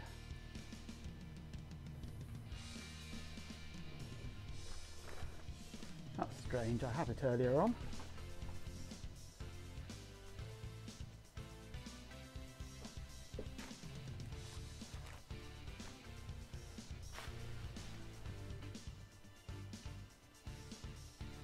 That is strange.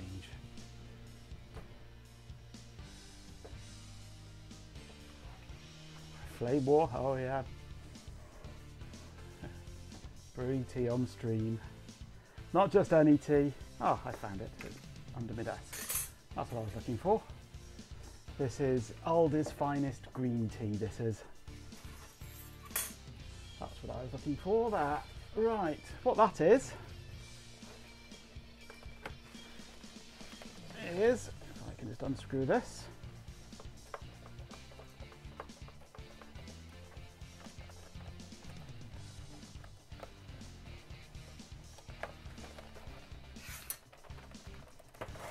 There's a bit of the shielding from this that I forgot to put on the other day. So I just want to quickly pop that on. If I can get back into it again.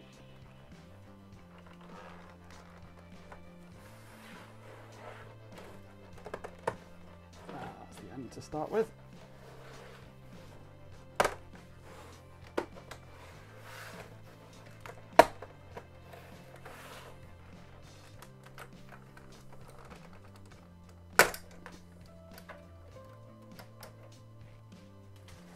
It's hardly a big job, this one.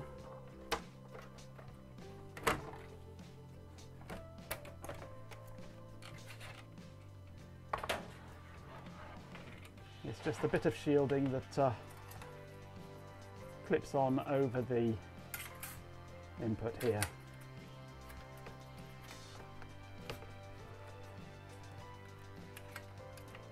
If I get it the right way around. Just simply clips in. There we go, job done. That's all I wanted to do there. Before I lost it, I thought I should fit it. Oh, that was a Jurassic Park moment then.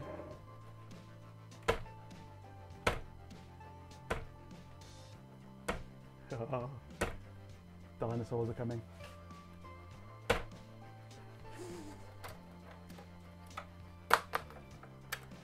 As I say, little things please little minds.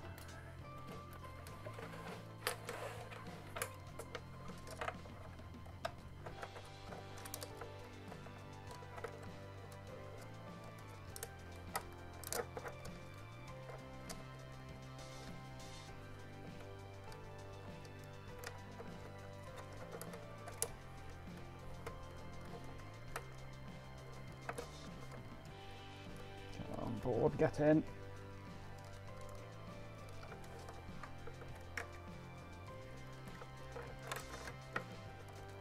There we go.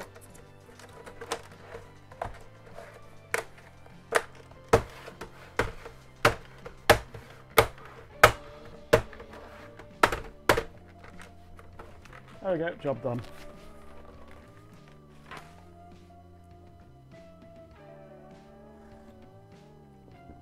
That's better.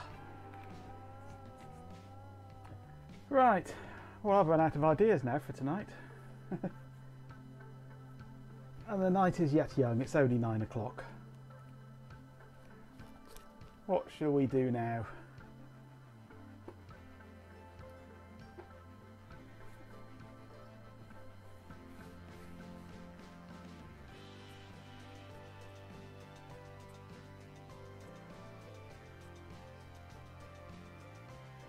I could...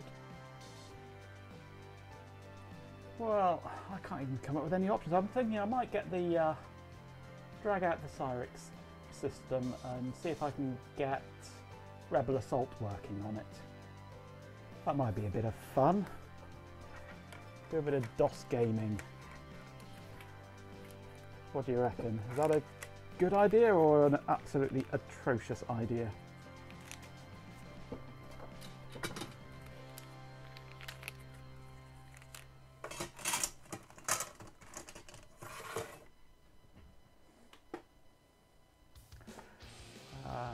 Where's my control panel? See if I've never tried anything like this before on here. Where are we? Twitch.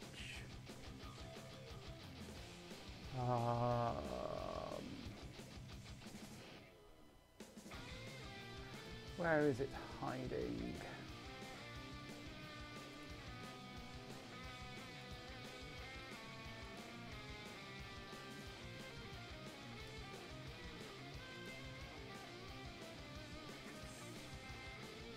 Where it's hiding on here.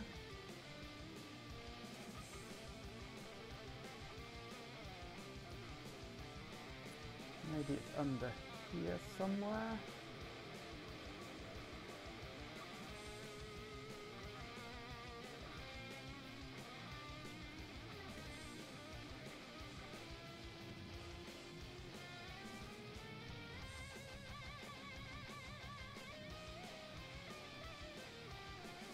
Prediction, I can't find. I thought I had the access to polls on here.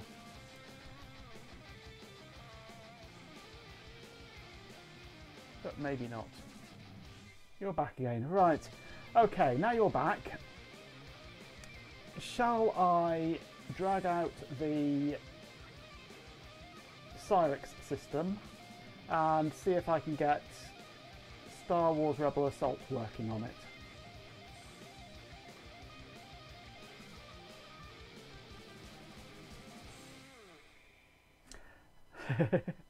That's one vote for yes. That's 2 votes for yes. 2 votes will do.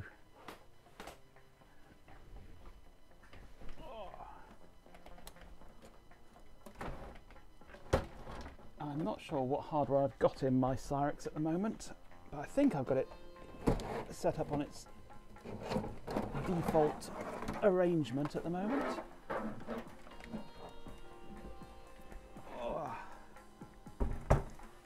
Have a look on the back. Have I got the sound card in there? I have. I've got the Sound Blaster 16 in there. I think that should... Options. Well, that's the only thing I could really think of to do. I'm a bit stumped unless you can come up with anything else you'd like me to do.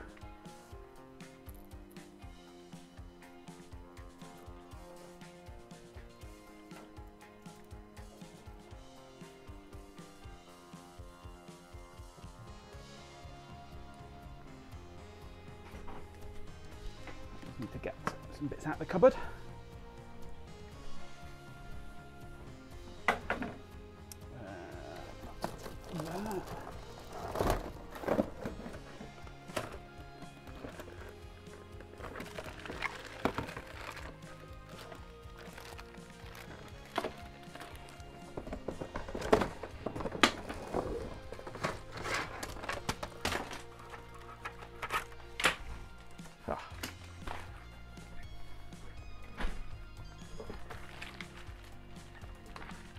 Not a chance, Caritas. Not a chance. There aren't enough bits in the world for me to do that.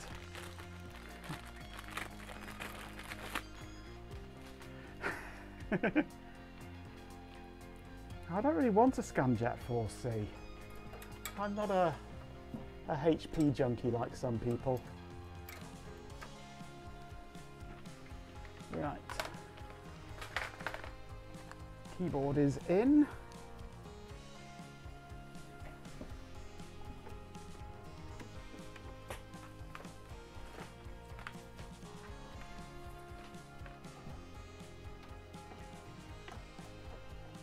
Power is in. VGA is in.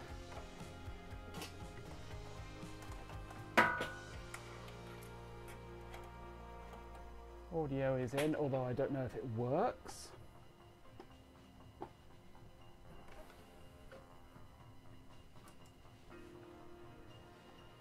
And VGA capture is not working at the moment for some reason.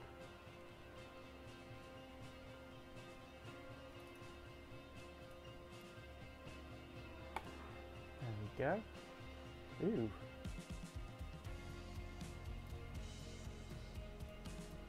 That's better. Right.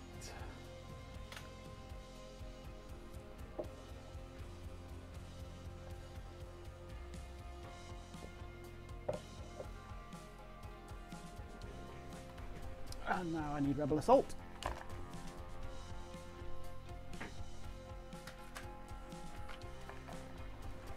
I still haven't found my gamepad for this.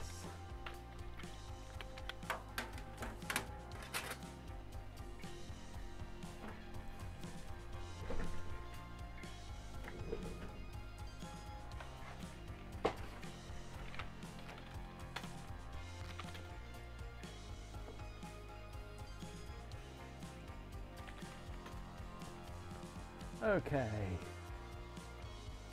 This is Rebel Assault. Do I run Rebel or do I run Assault? I'll try Rebel. Since it's Rebel Assault, not Assault Rebel. Configuration. Sound card, Sound Blaster 16. Detect. Continue. It hasn't complained. Okay. Actually, input device, joystick, mouse. I don't have a mouse plugged in at the moment. I'm going to need a mouse. One moment.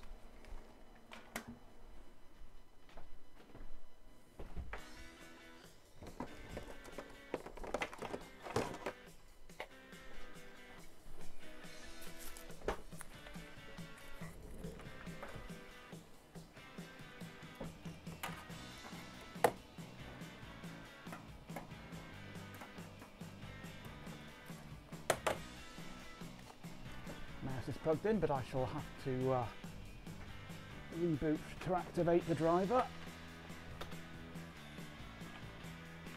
Okay.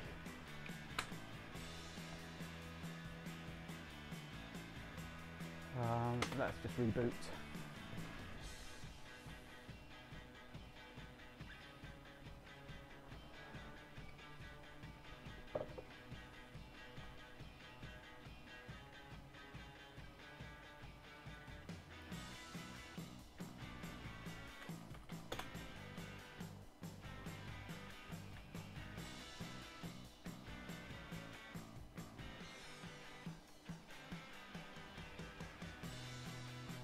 Okay, D Rebel.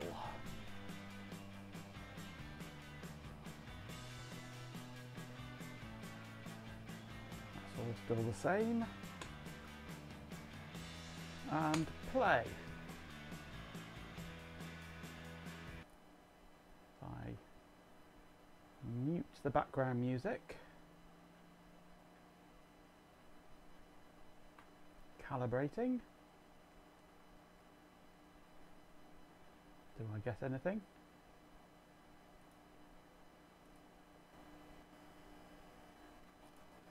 Let's get this on the right thing.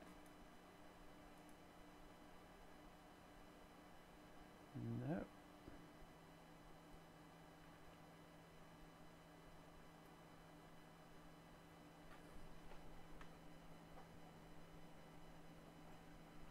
Not sure I've got the cable connected at the other end for audio.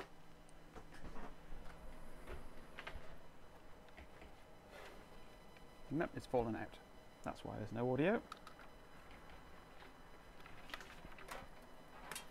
There it is.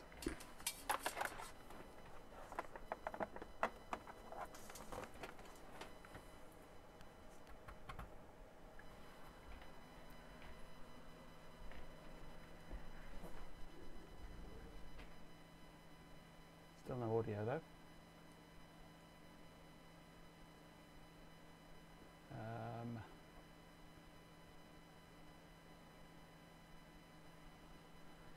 Why no audio?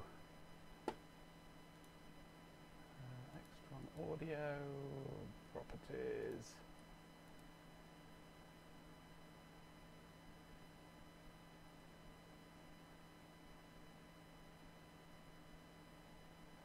Should be that one.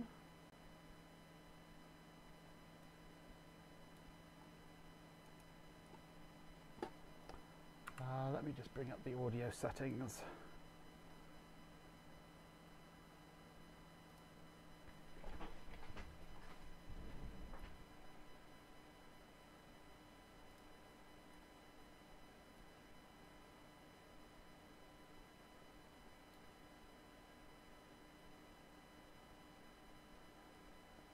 USB 3 should be there.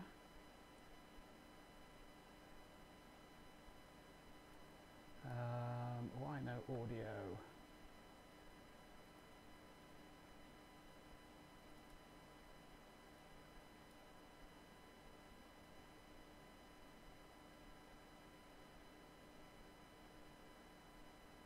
I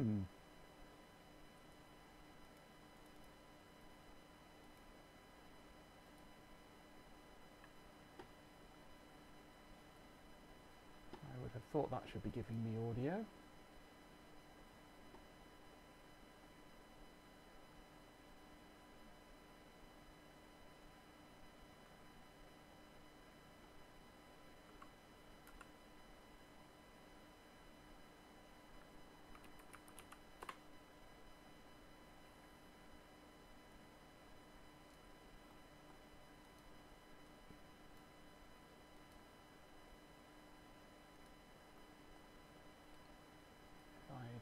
Pipe it straight through. I still get nothing.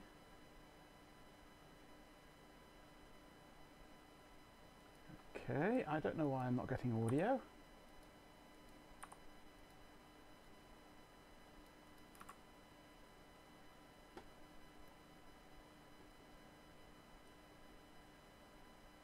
Yeah, that's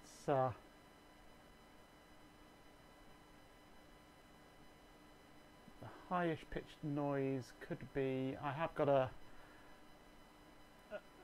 bit of feedback coming from my other computer, I think. If I do that, does it disappear?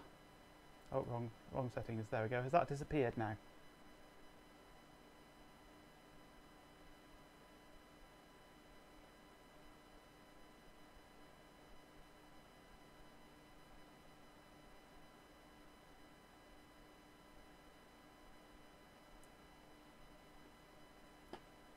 There is always a whine from the fans on the computers and the router and all that sort of thing, all whirring away in the background, which I was cutting out with the noise gate, but now that I'm going everything via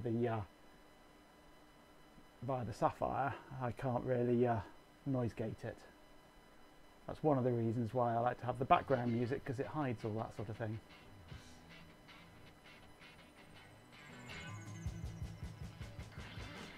And I seem to have lost my own audio here, I think.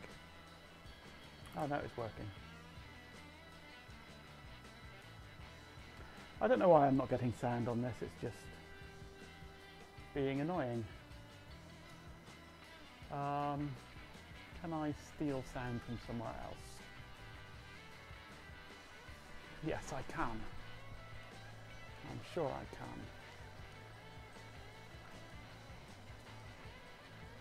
If it's long enough. Not quite. Oh, look at that. About 3 inches too short. One moment.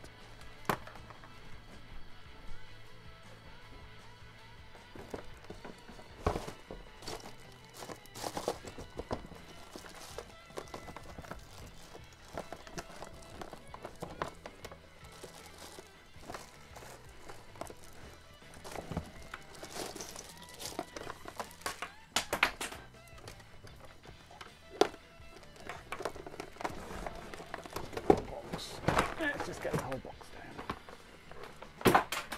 Ugh, dropping all my connectors. Oh, the bag's split, no wonder. I'll pick those up in a minute. Somewhere here I should have an extension cable of some form.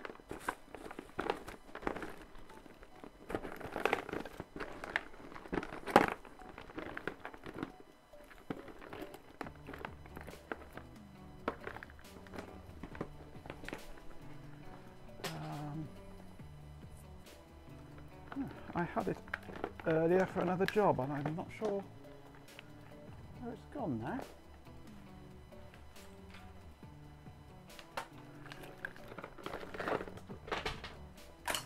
Far too many cables in my life.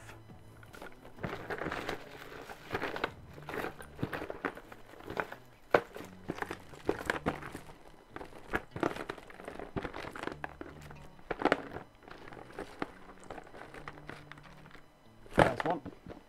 I found one. Right, let's go instead into the sapphire with it.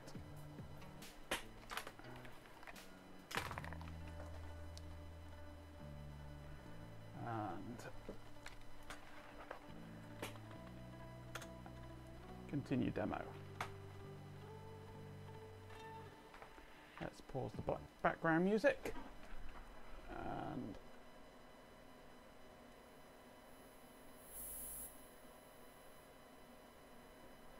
turn that up, I think.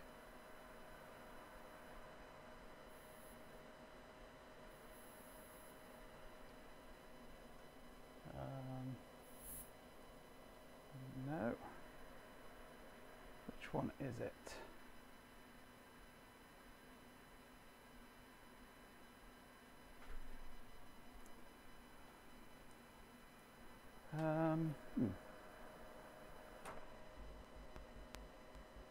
It is that one.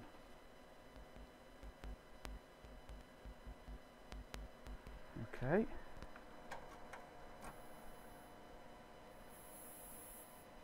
I am hearing the hiss from the computer. If I change the volume on the back of the computer, I can now hear hiss. So, yeah, the game is not making noise.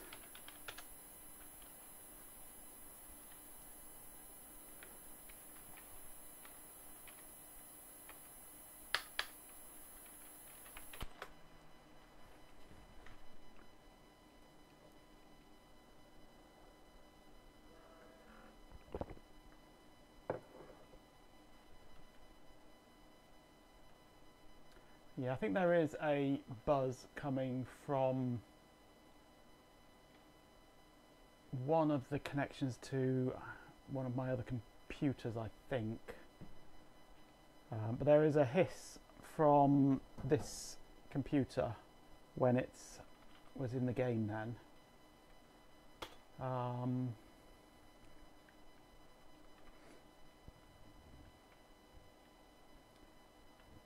It detects the sound blaster there, and I've got on here, I think,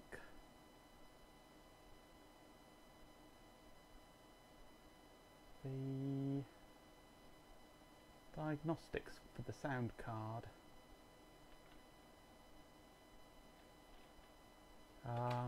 BR//ON and SB16 diag, is it? No, diagnose.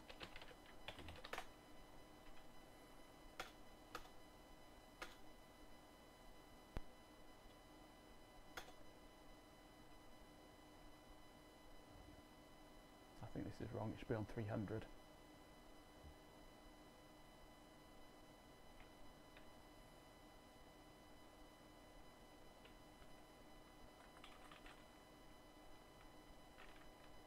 That's locked up. Oh, that is really locked up.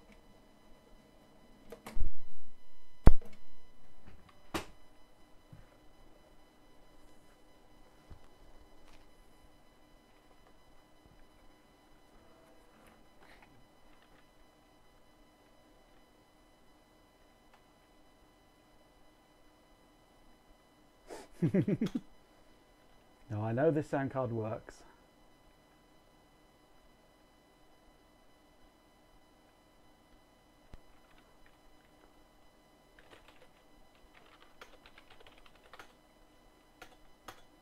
It's on 220,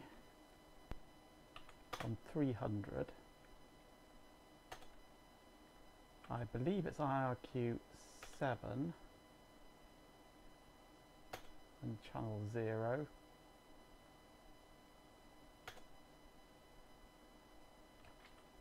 Auto scan is 7 there.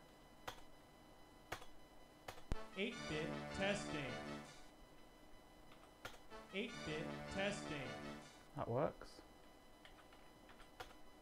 16-bit testing. 16-bit testing.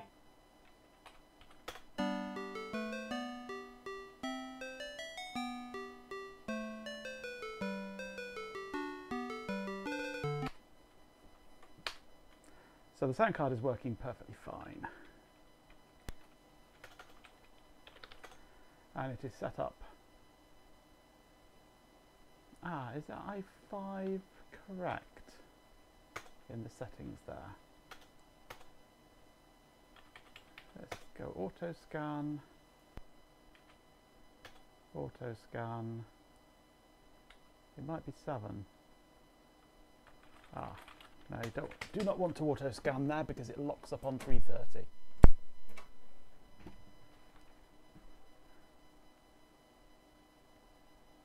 Let's try that again. I can't remember if I had 5 or 7 for the interrupt.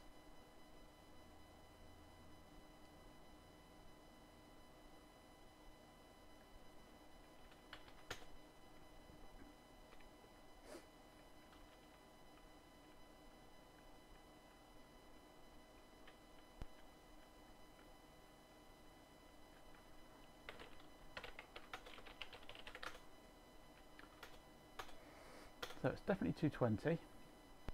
It's definitely 300. Auto scan, it's on IRQ 7, that's why. Auto scan is 0, yeah. And auto scan is 7, yes. And F10, update system files on C drive, there we go.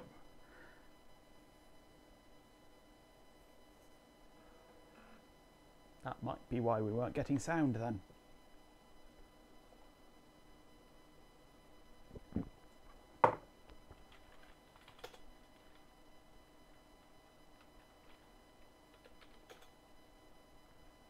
But I might need to tweak this manually because I've got a very complicated auto exec. No, let's set it to i7, that's okay.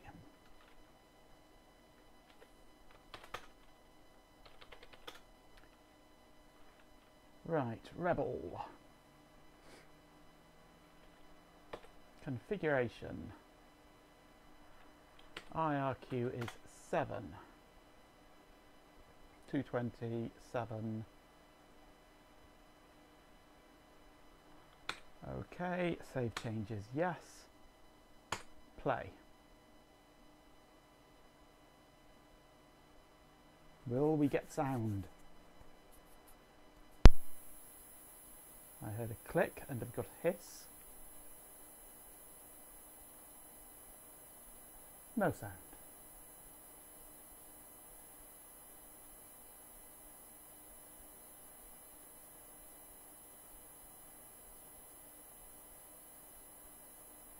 It's quite common to only have one of the settings in there.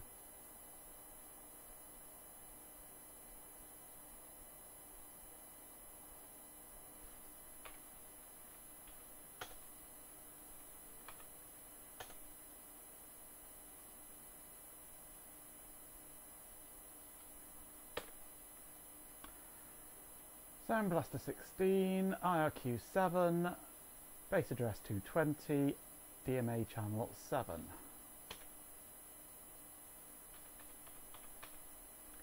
Maybe it's on 0.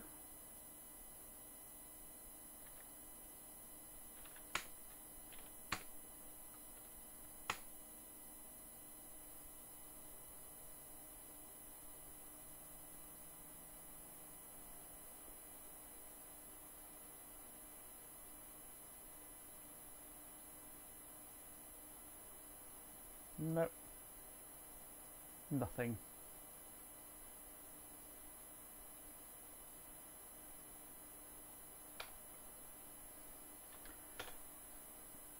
When I exit, I get an error about cannot allocate a buffer, so maybe it's not got enough memory to have sound. So rather than just complaining, it just runs silently.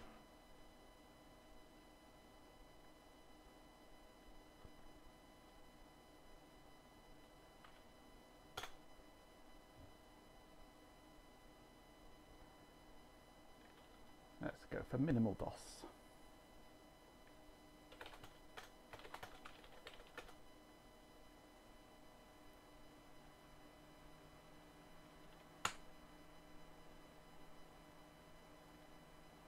Do we get anything now?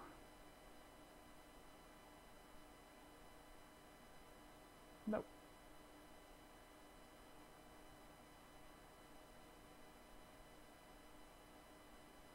I'm assuming there should be sound here anyway. It would be strange if there wasn't.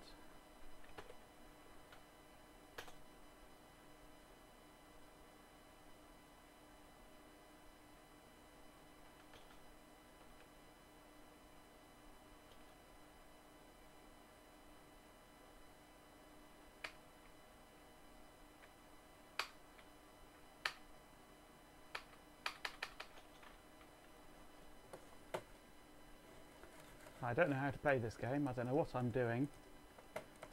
I'm wiggling the mouse, but nothing much seems to be happening.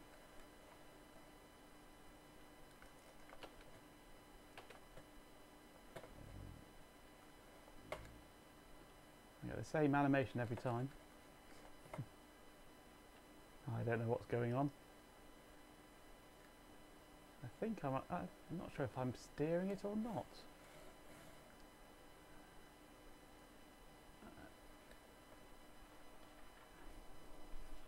I don't know what's going on here. I think I have got some modicum of control over it at times, but minimal amount.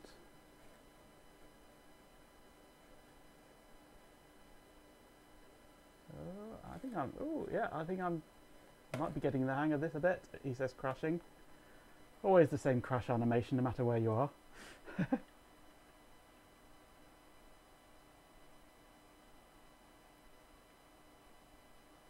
Did I win? No. I don't know why I don't get sound on this game at all.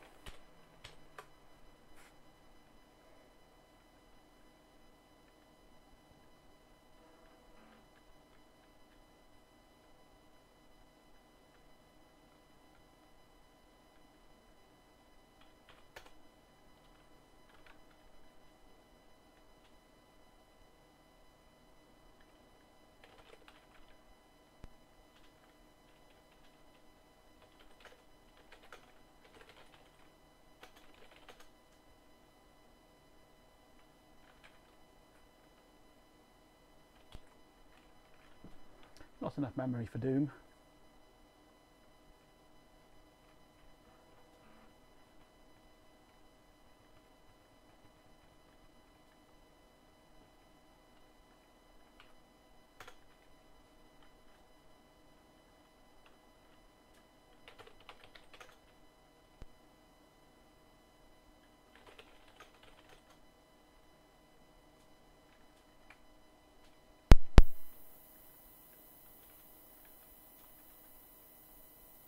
I'm not getting sound in Doom either.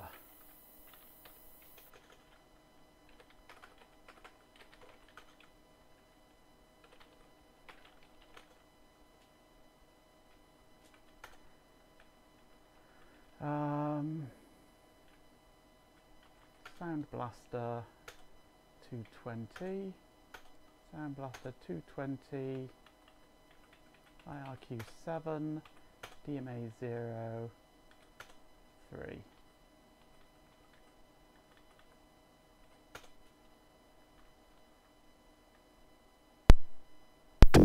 That's better.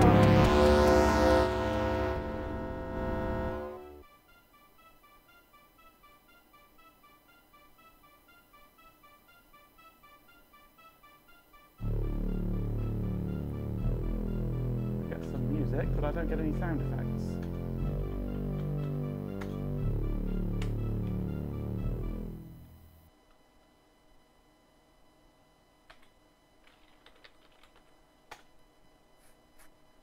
Sound effects card, Sound Blaster 220, IRQ 7.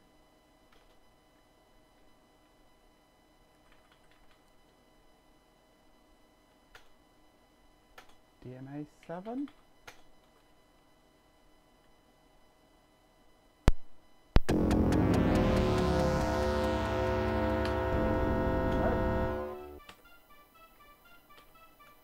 Why am I not getting any sound effects?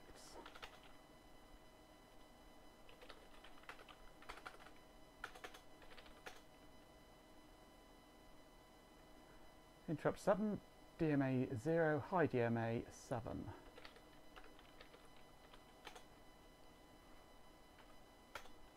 Sound Blaster 220, 7, 0.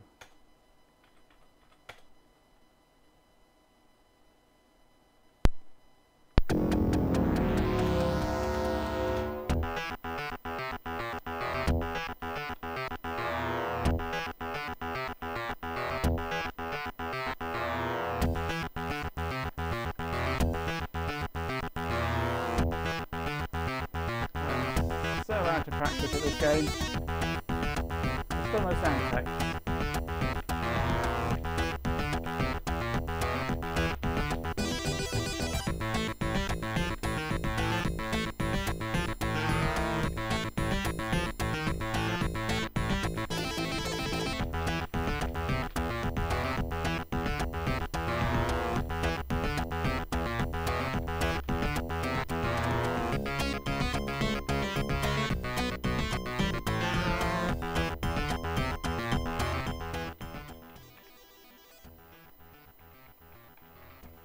Nothing.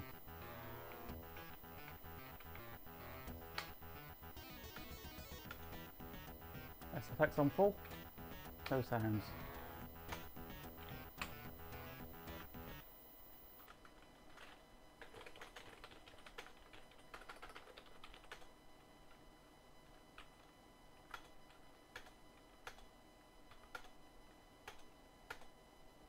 I was sure I was running on IRQ 5 on this board, not 7. Because everything's set up to be 5. I just run Doom 2 with the existing settings.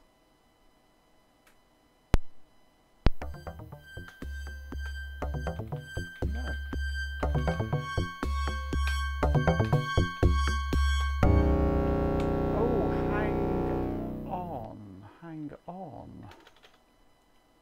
I'm wondering if I've got an interrupt conflict with my network card.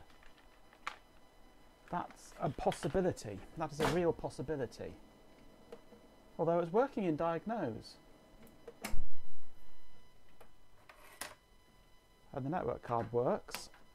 But I was sure I was running on IQ5 on my sound card. But maybe I changed it for the network card, which wanted to be on IRQ5, and I never actually tested the sound card on 7, and maybe it doesn't work on 7.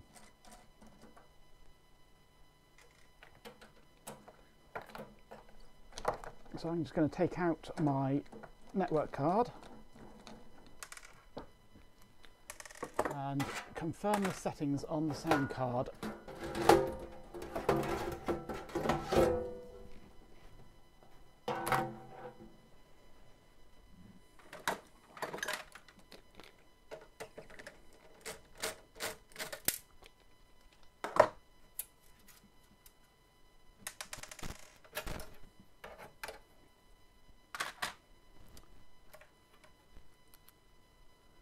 And this is set up for,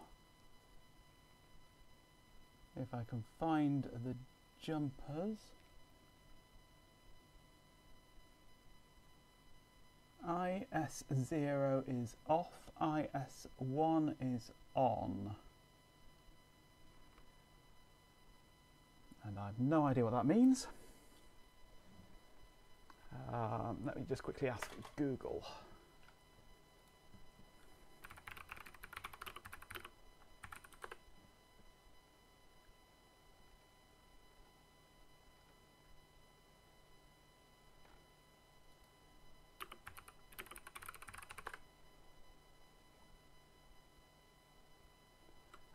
Which model is this one? This is the CT1790. CT1790.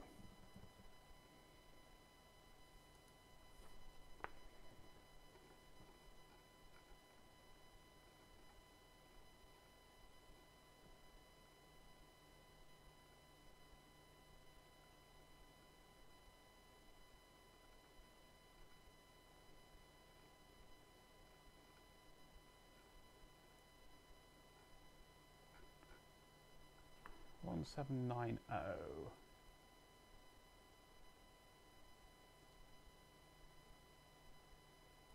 Same as that one.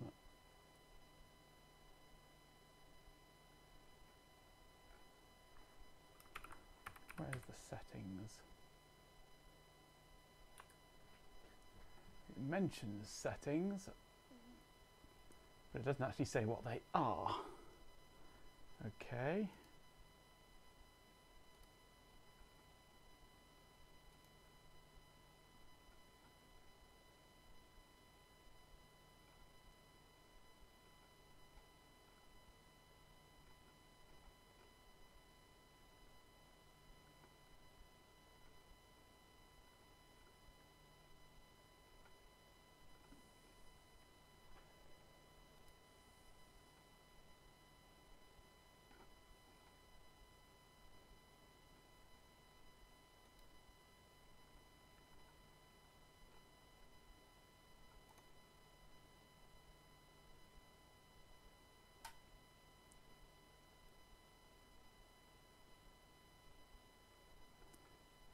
Nope, that's the wrong card.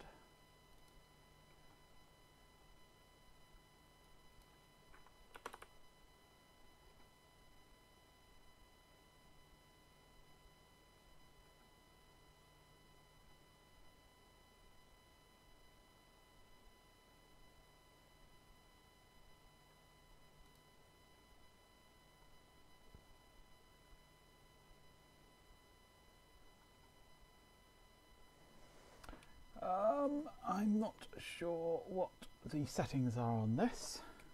I'm just going to take it out a sec.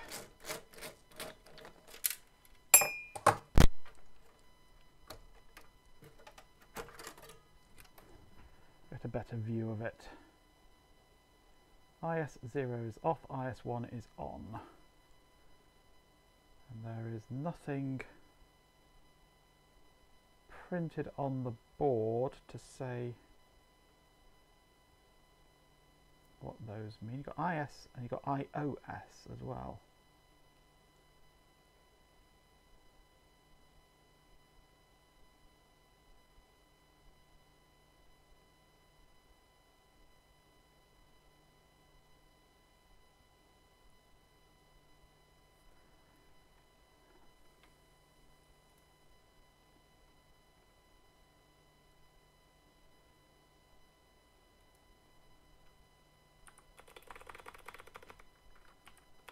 CT1790 jumper settings.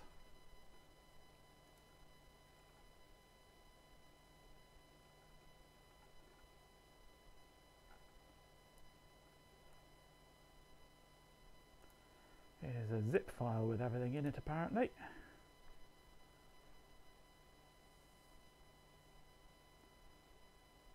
CT1790.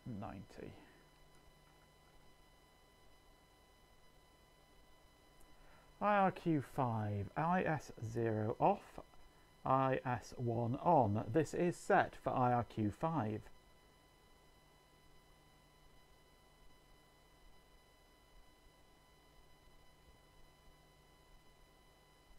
So it must have been conflicting somehow, maybe with the network card, but that's definitely set for IRQ5.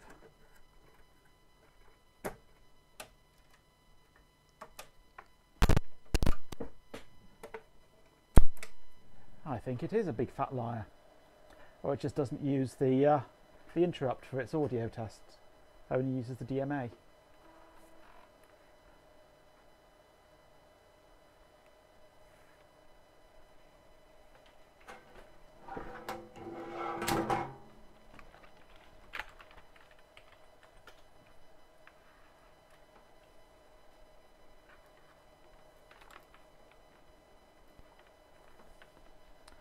Let's try this again, shall we?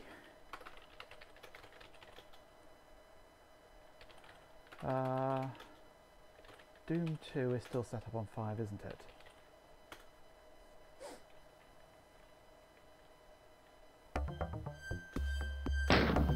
Bang!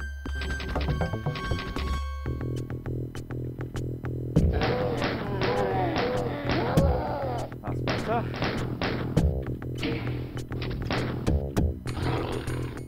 So we are on interrupt 5 then.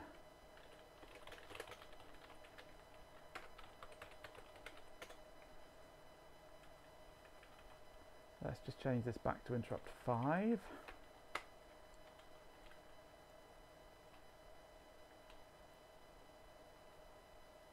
That's the only place it has it, yeah. Okay, Rebel.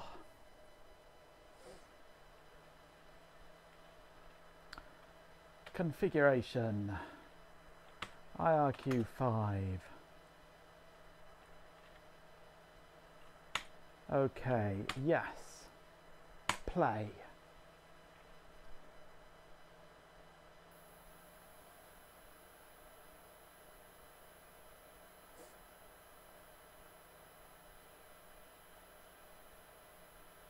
That may be no sound at this point.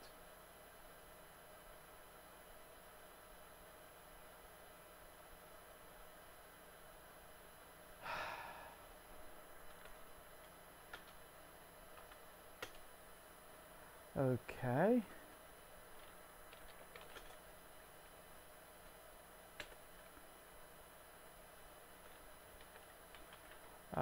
DMA 7, wasn't it?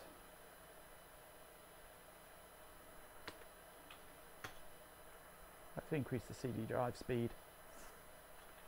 Okay, yes. Play. That went click. Hey! 16-bit DMA it wanted.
Absolutely. I'm just going to take the headphones off a moment and go and dig over in the corner here.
I'll give it another go, but I don't think I'll have any more joy with this. At a rebel base on planet Tatooine. Green leader to Rookie 1. Are you ready? Yes, sir. Good. We're approaching the canyon run. Begin with basic flight maneuvers. Stay tight, follow our lead, and stay clear of the walls.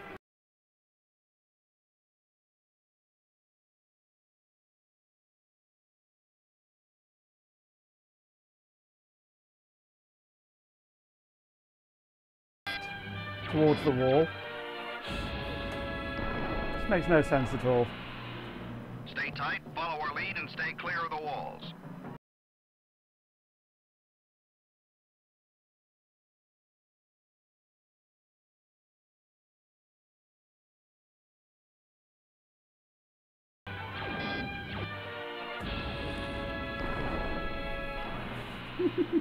Stay tight, follow our lead, and stay clear of the walls. How?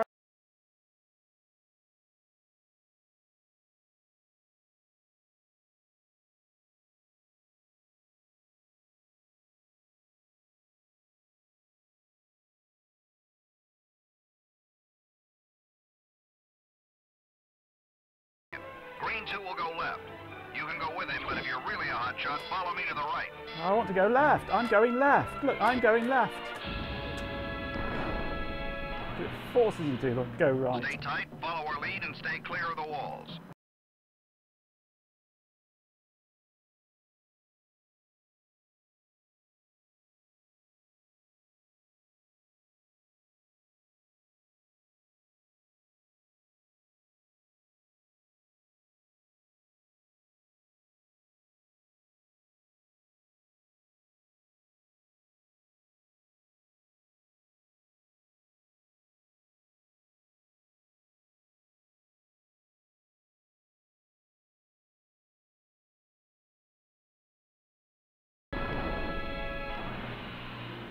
Anchorhead base, this is Green Leader. Send a medical team. We're coming home.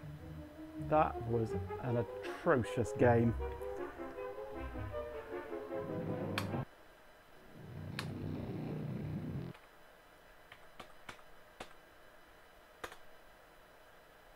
I don't see how that game could ever have been published. That was just awful. Really, really bad. Ugh.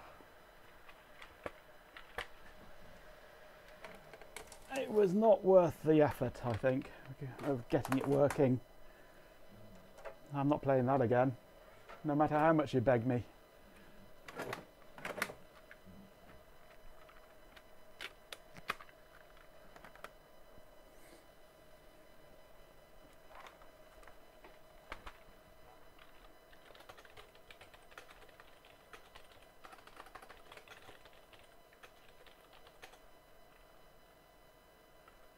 No, I'd need to, well, I'm going to have to change the settings. I'm not sure what the settings on the NIC are, actually. But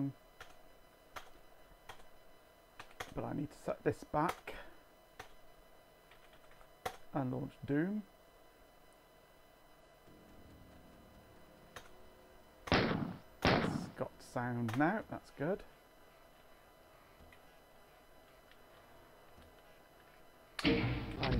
Reset the controls. I set the controls up for something really weird on this.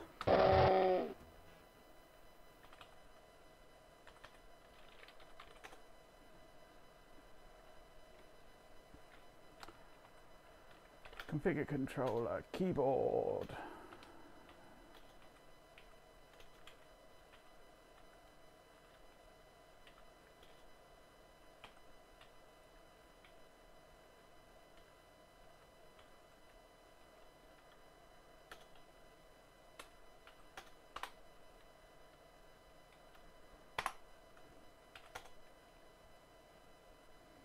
Yes, I do know the codes off by heart.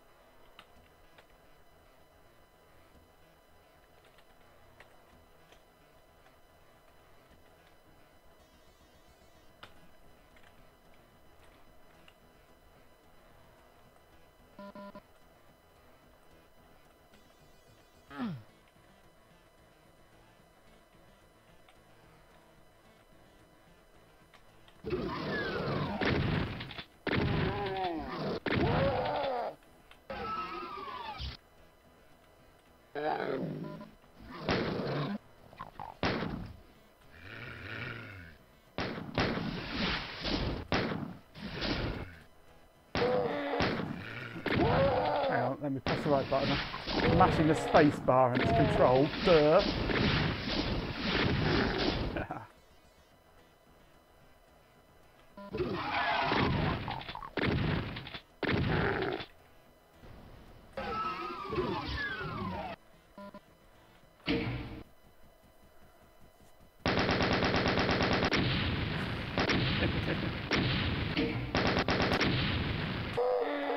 That works. I'm happy.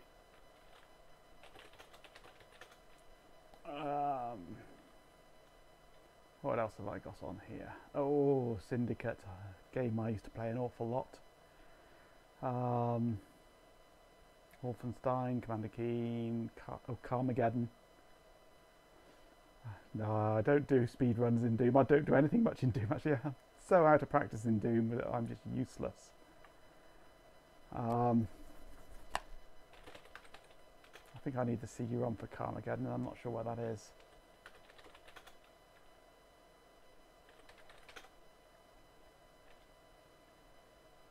Yeah.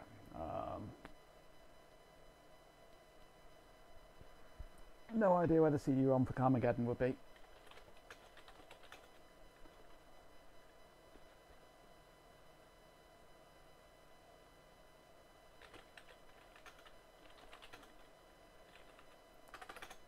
One I used to play on. Oh, what do you mean?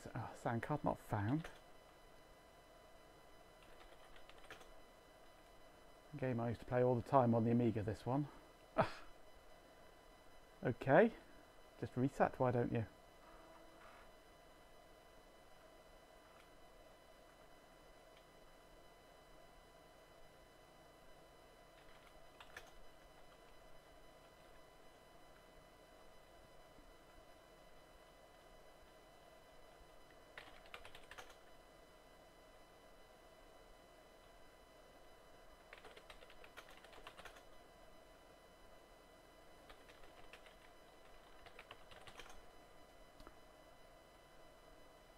Core, nice INI file.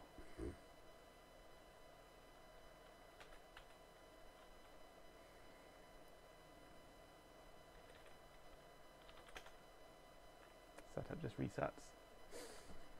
It's not set up, it's reset up.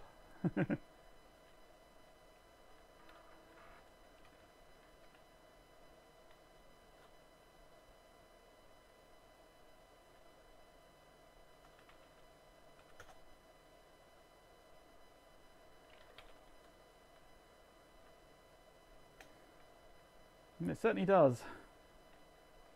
225.07 300. That's fine.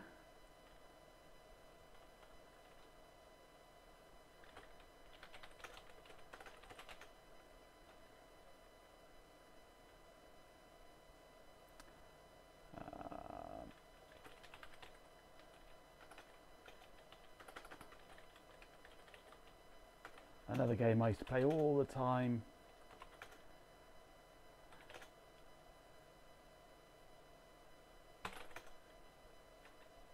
Honest, it's not been cracked.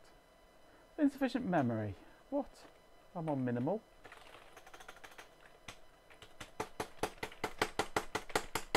Nope, won't even reset.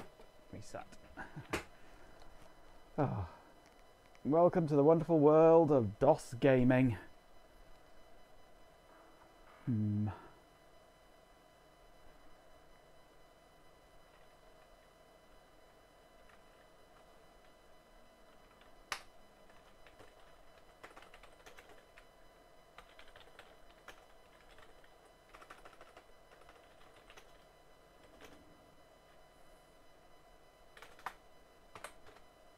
There we go. Space Crusade. It wants mouse control, but it's not got the mouse driver loaded now. Where are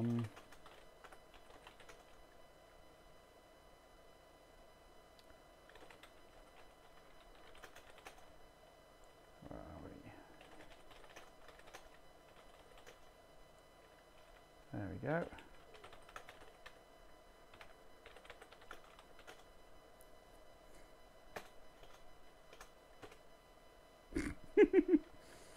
Just load the mouse driver and there's not enough memory. But you need the mouse driver loaded in order to play the game. Nuts.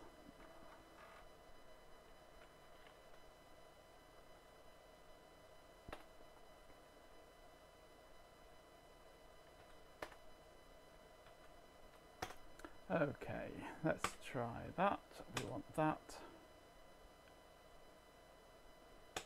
We want that. Yeah. We don't want that. We won't bother with that.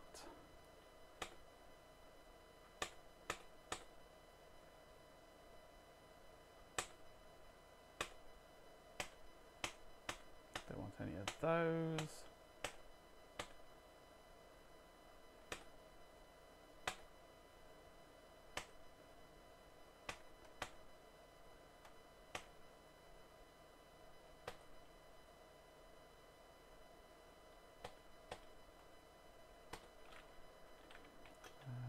Yeah, LH, MS input, mouse, LH mouse. We have currently got 593k conventional memory free. None of the upper memory has been used. Mouse is loaded in conventional. Why is nothing using the upper memory?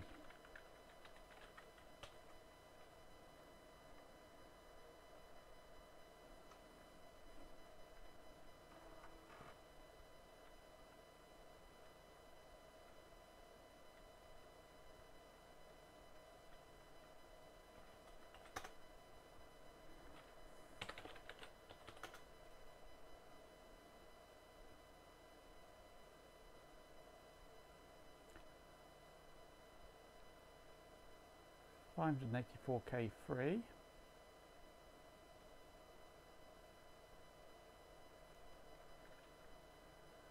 Oak CD-ROM is in the top, Muscadex isn't.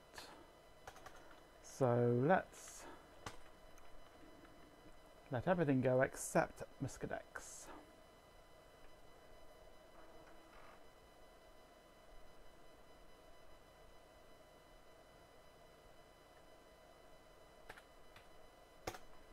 Minimal DOS.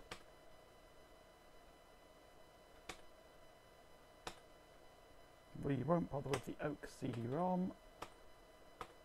We'll let everything go except when it gets to it.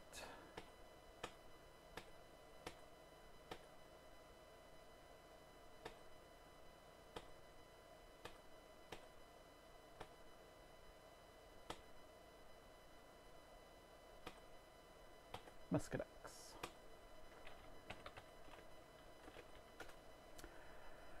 Okay, 624k free. That's much nicer.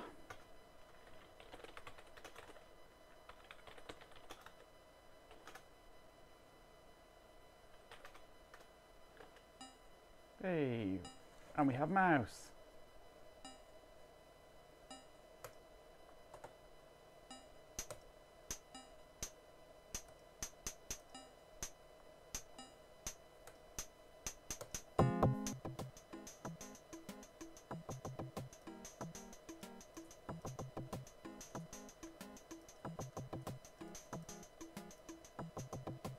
That's a soul sucker.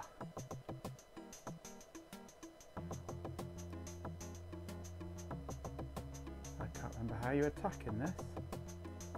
If you do attack.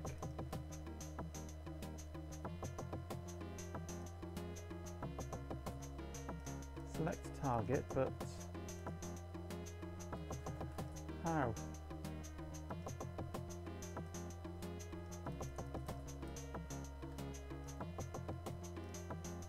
Oh, there we go. It took it that time.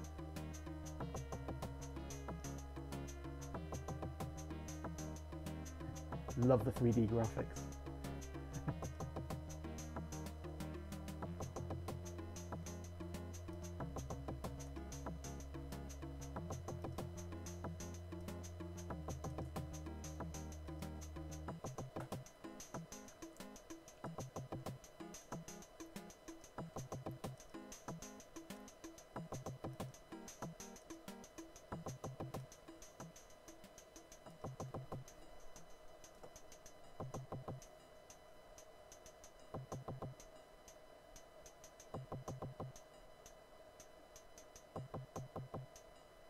Ooh, you can hear the music struggling as it calculates. Oh, it killed me. Oh, it's grinding to a halt there.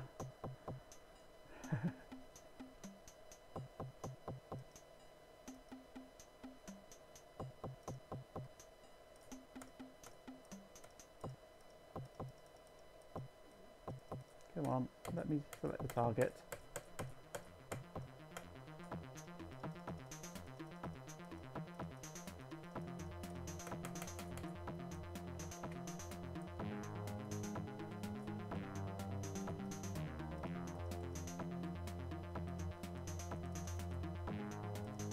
Come on, let me target. It does not like to click.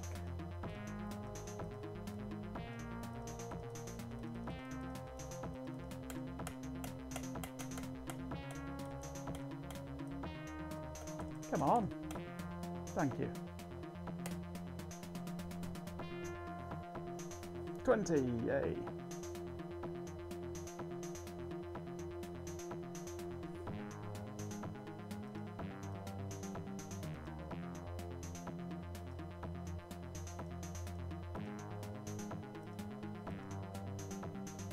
Oh, I can't see him from there. What do you mean you can't see him from there?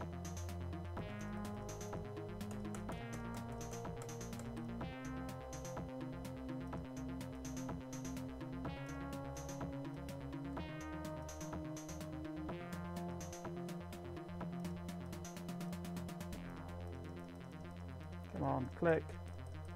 Oh, nearly had it then.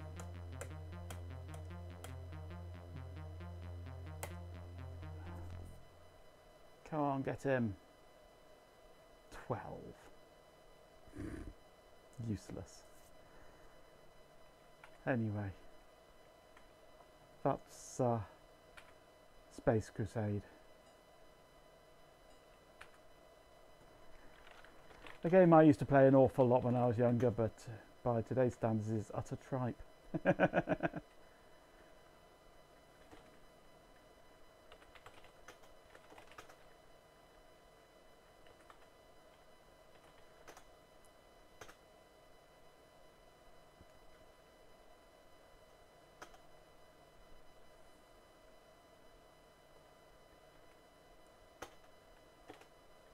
I've got no sound in this.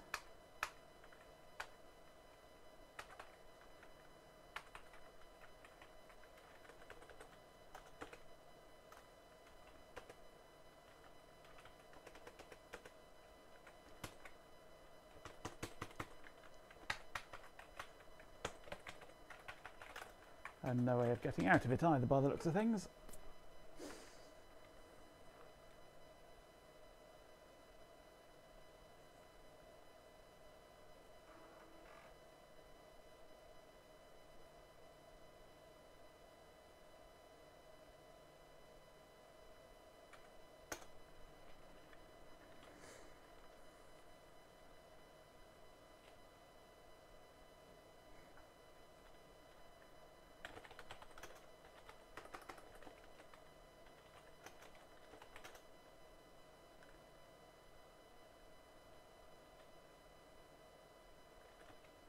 I'm not sure there's any way of setting it up either. I've got a second version on here.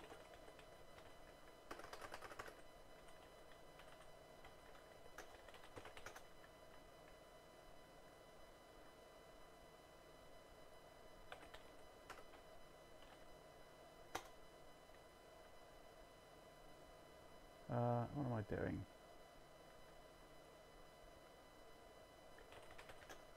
Command?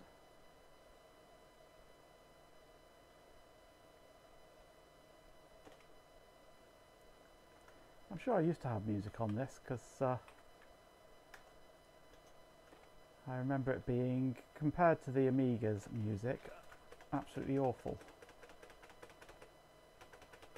But then the Amiga's music was some of the best music around, so...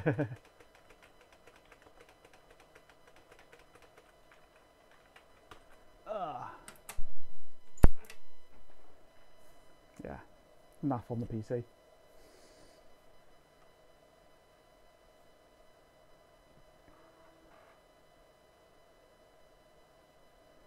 I suppose I should try and get the network going again in this, shouldn't I? I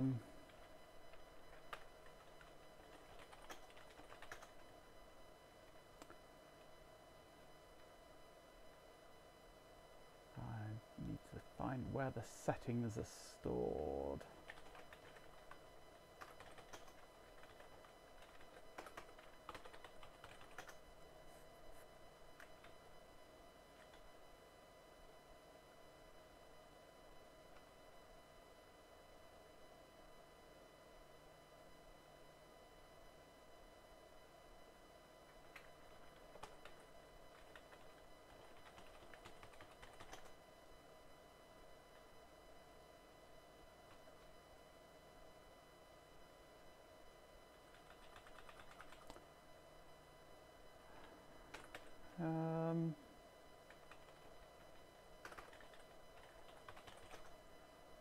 No.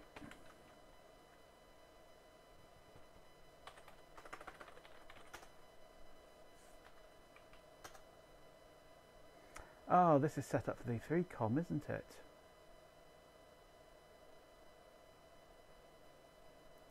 It's not even set up for this network card.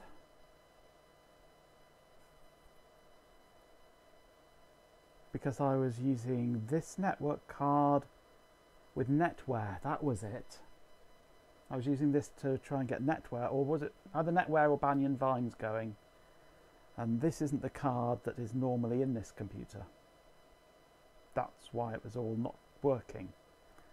Because this is set up for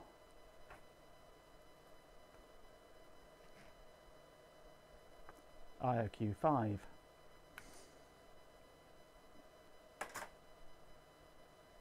But this card shouldn't even be in this computer.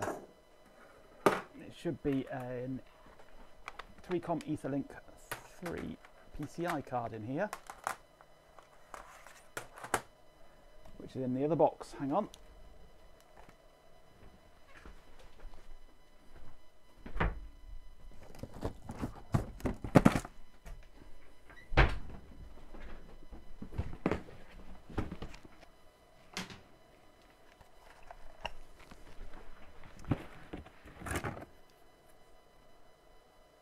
It's a 3Com.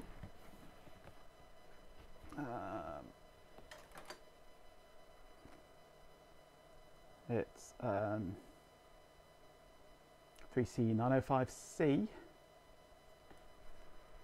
I prefer 905B. be honest with you.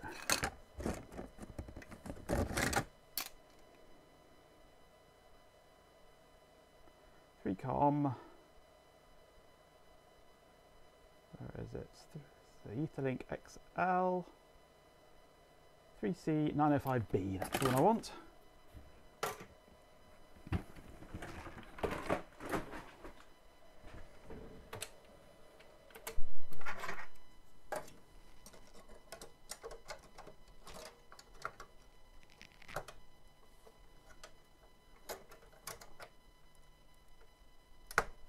Plug that in.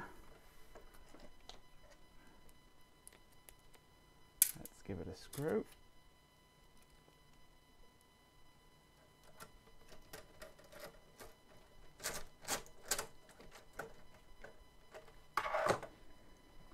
Find my network cable.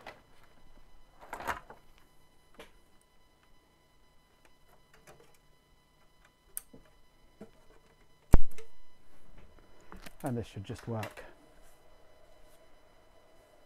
And if you have the right cards in the computer, it usually helps.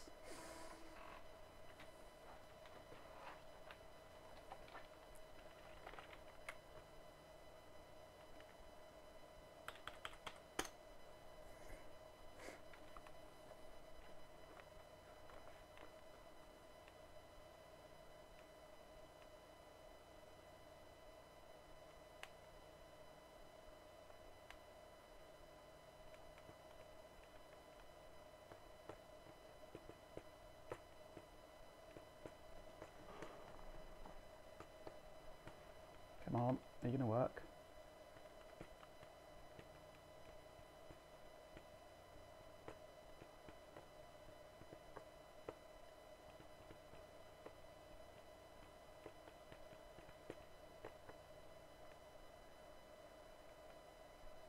It's identified the card anyway. Slot 11, IO base 6200 hex, interrupt 11.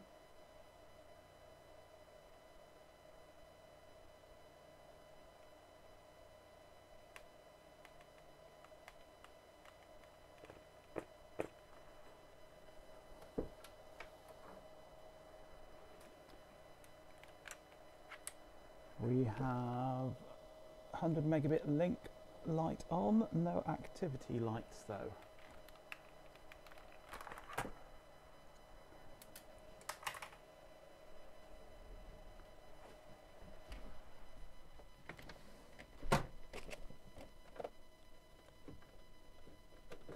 Switch looks okay.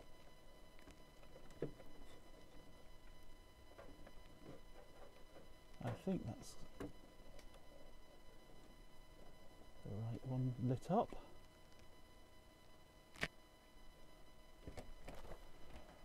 It goes to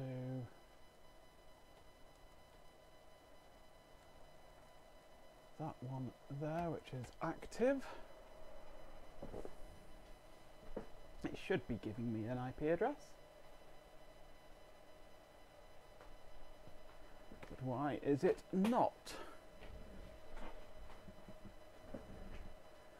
And why have I not got the background music back on?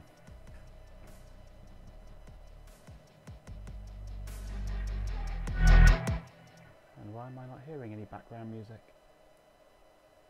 Hello? Oh, there it goes. Oh, it's doing its really... Whoa. OBS is doing its... I'm going to control the volume of things 10 seconds behind the movement of the slider. That's very nice of it.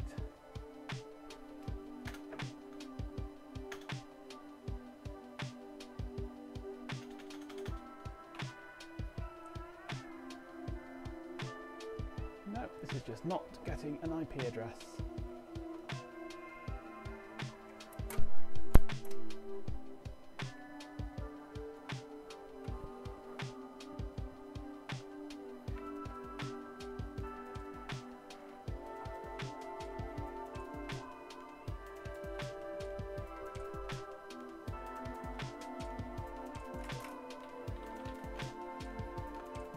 Let's watch the activity light.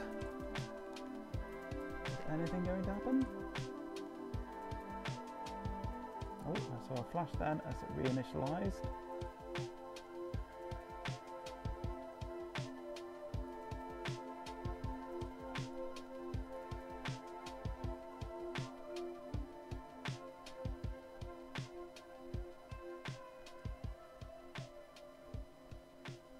No, not really seeing any activity there at all.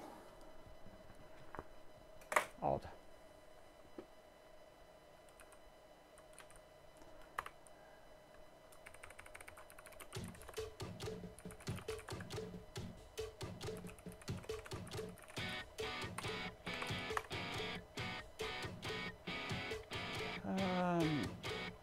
Oh, I've got no IP address on there. Is it because... Oh, hang on. It's... yeah, it's suffering a hangover from netware, that's what it is. I need to reconfigure the Ethernet connection.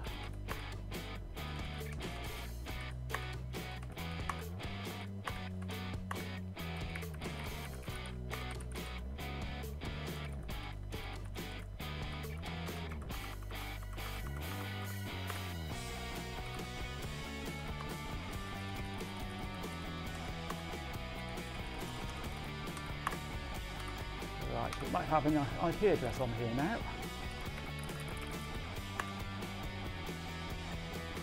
Yeah, that's got an IP address. Please start my DHCP server.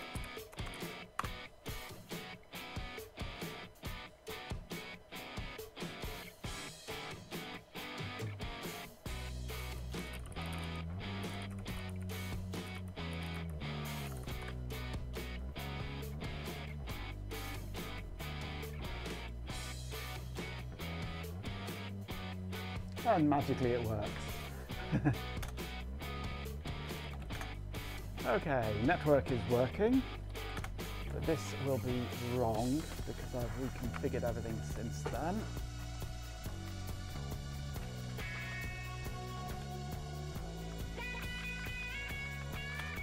Disconnect that.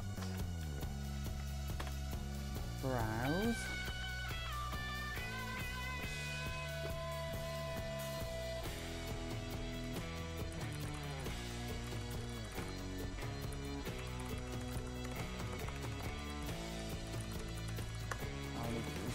Samba as well.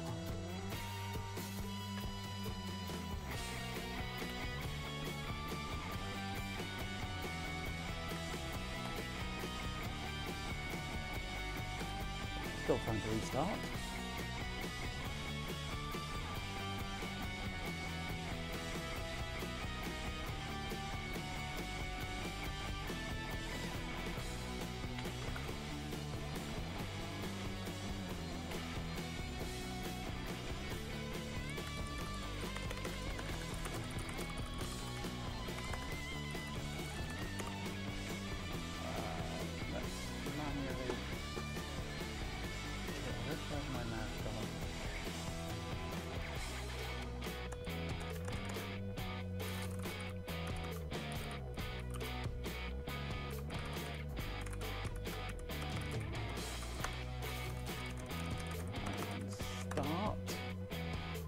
Will it start?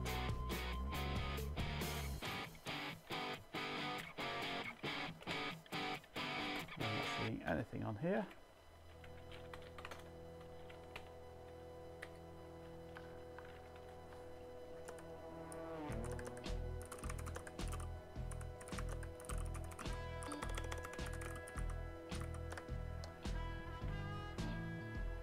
Okay, let's try it manually then.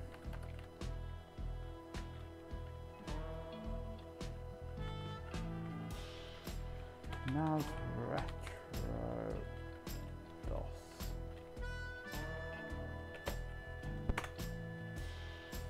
Nope. Why won't it start? It's running now apparently.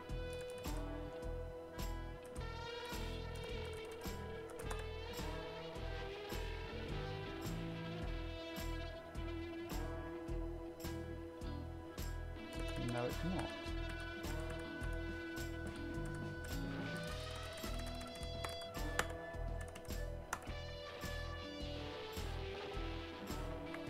Something's wrong with my Samba setup.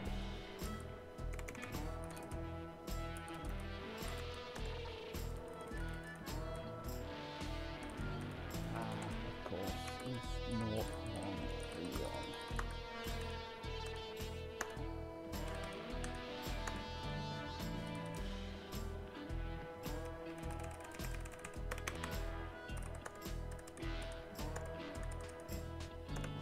It still won't start. Yeah, oh, it is started. I'm just blind. Right.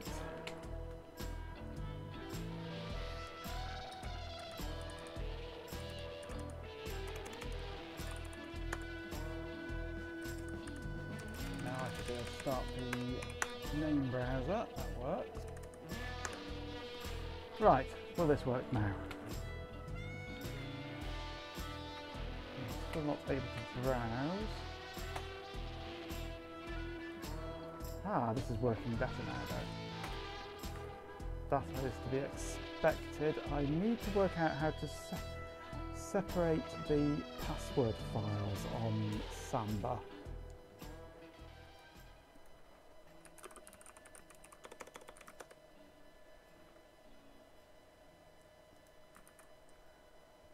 On Samba, how do you specify the path to the password file?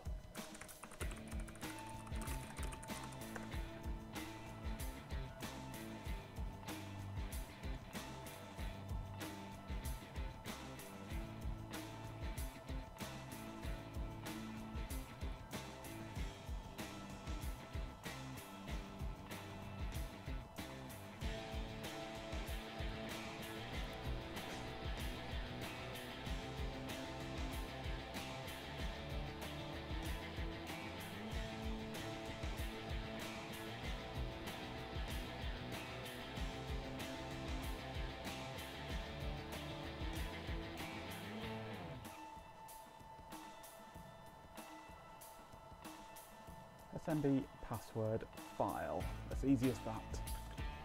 Oops, wrong keyboard.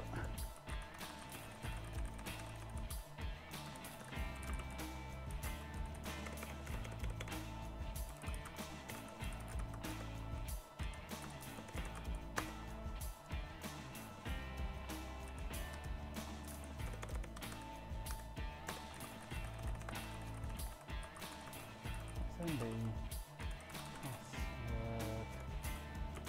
file.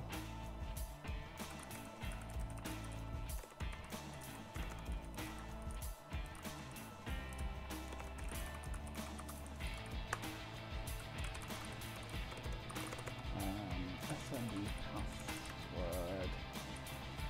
And can I specify a -C?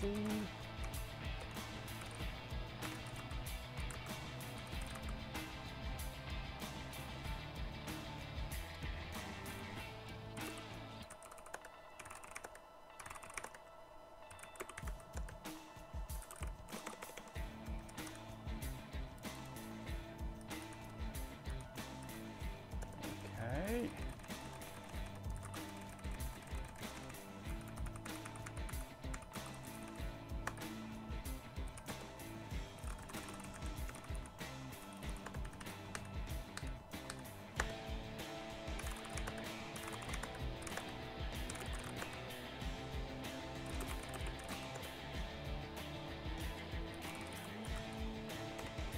Why am I not making a new file here?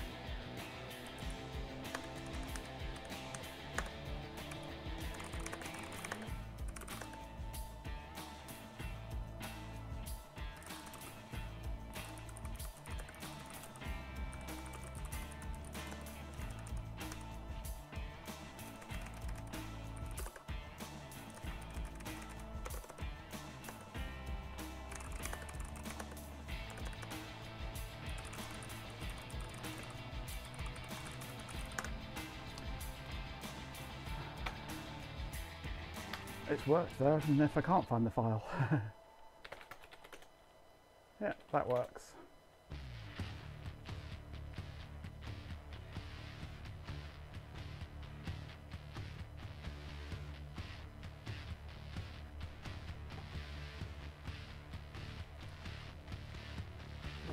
For some reason, OBS is lagging the background music horrendously.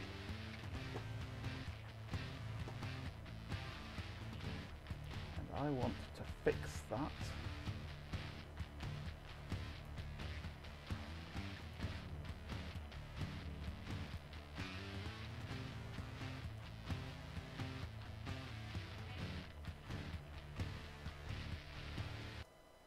Let's kill that a moment.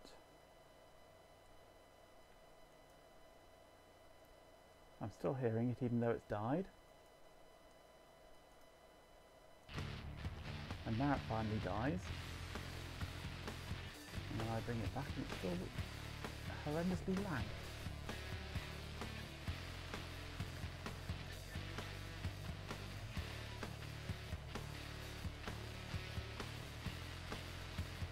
Okay.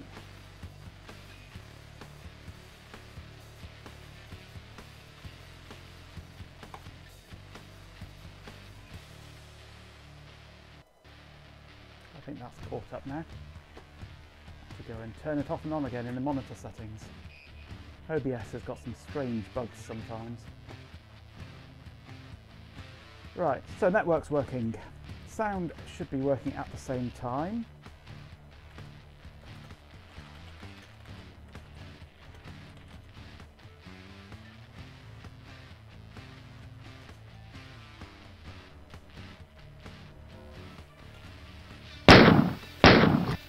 Yeah, that's working. I've now got no eardrums left.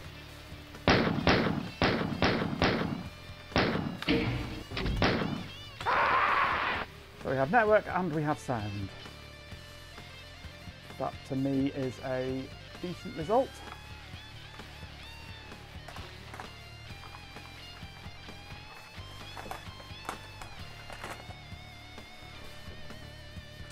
I can put this computer to bed now.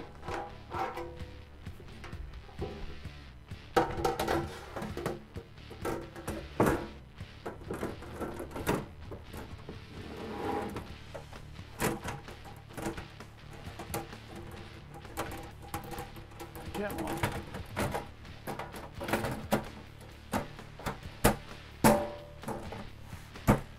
There we go. Lid is on.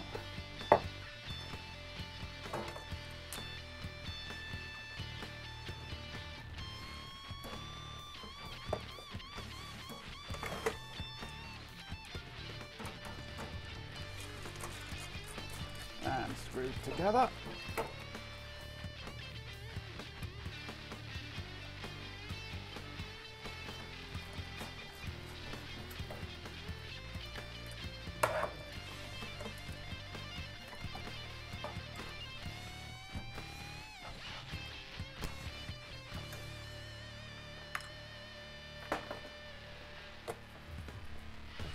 And I'll put it to bed.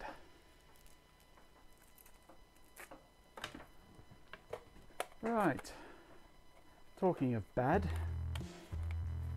it's 10:30 at night here now. I think it's time I finished the stream. It's been a bit of an extra long one tonight. According to Twitch, I've been going 3 hours 35 minutes, which I think is a record for me. Couldn't have done it without that break to go and make a cup of tea.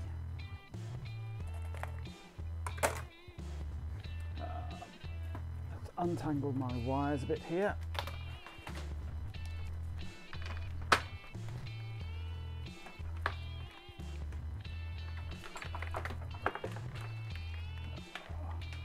Come on, untangle.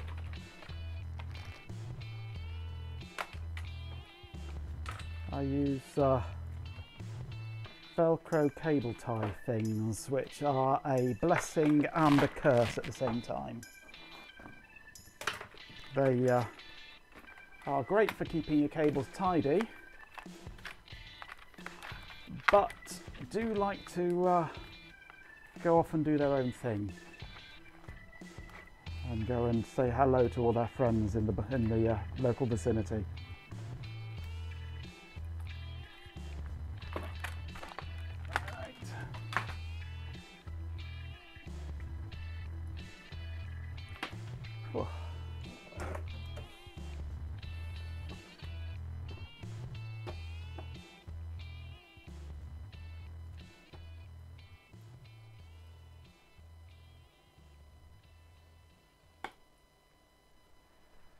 Right, well, I think I've done enough for tonight, and I've got a feeling the battery in my microphone might run out fairly soon, because I don't think I've ever had it running this long before.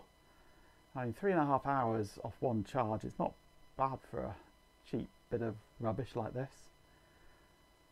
So, yeah. A very non-achieving stream there today. I hope you learned something at the beginning there about power supplies, but the Apple Mac Mini upgrade was not an upgrade. So, and the community is back now.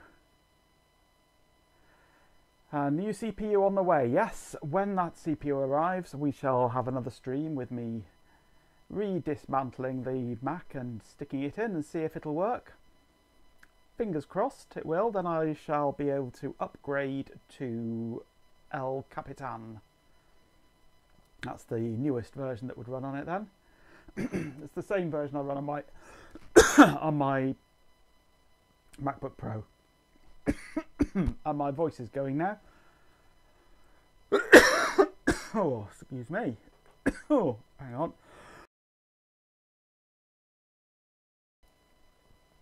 Ouch.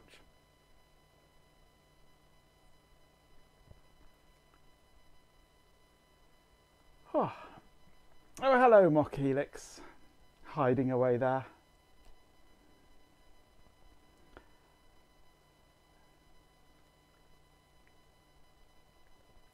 Blimey, has Carrot House really been following for that long? I didn't know there was such a command, but yes, good old Stream Elements telling you 6 months Carrot House has been following. Yes, so right, I'm going to start the outro, I think, and then I'm going to go and make myself another cup of tea and rest my voice for a bit, because I'm starting to go a bit crackly here. Where's my outro gone? There it is. Oh, and my screen is in completely the wrong place here now.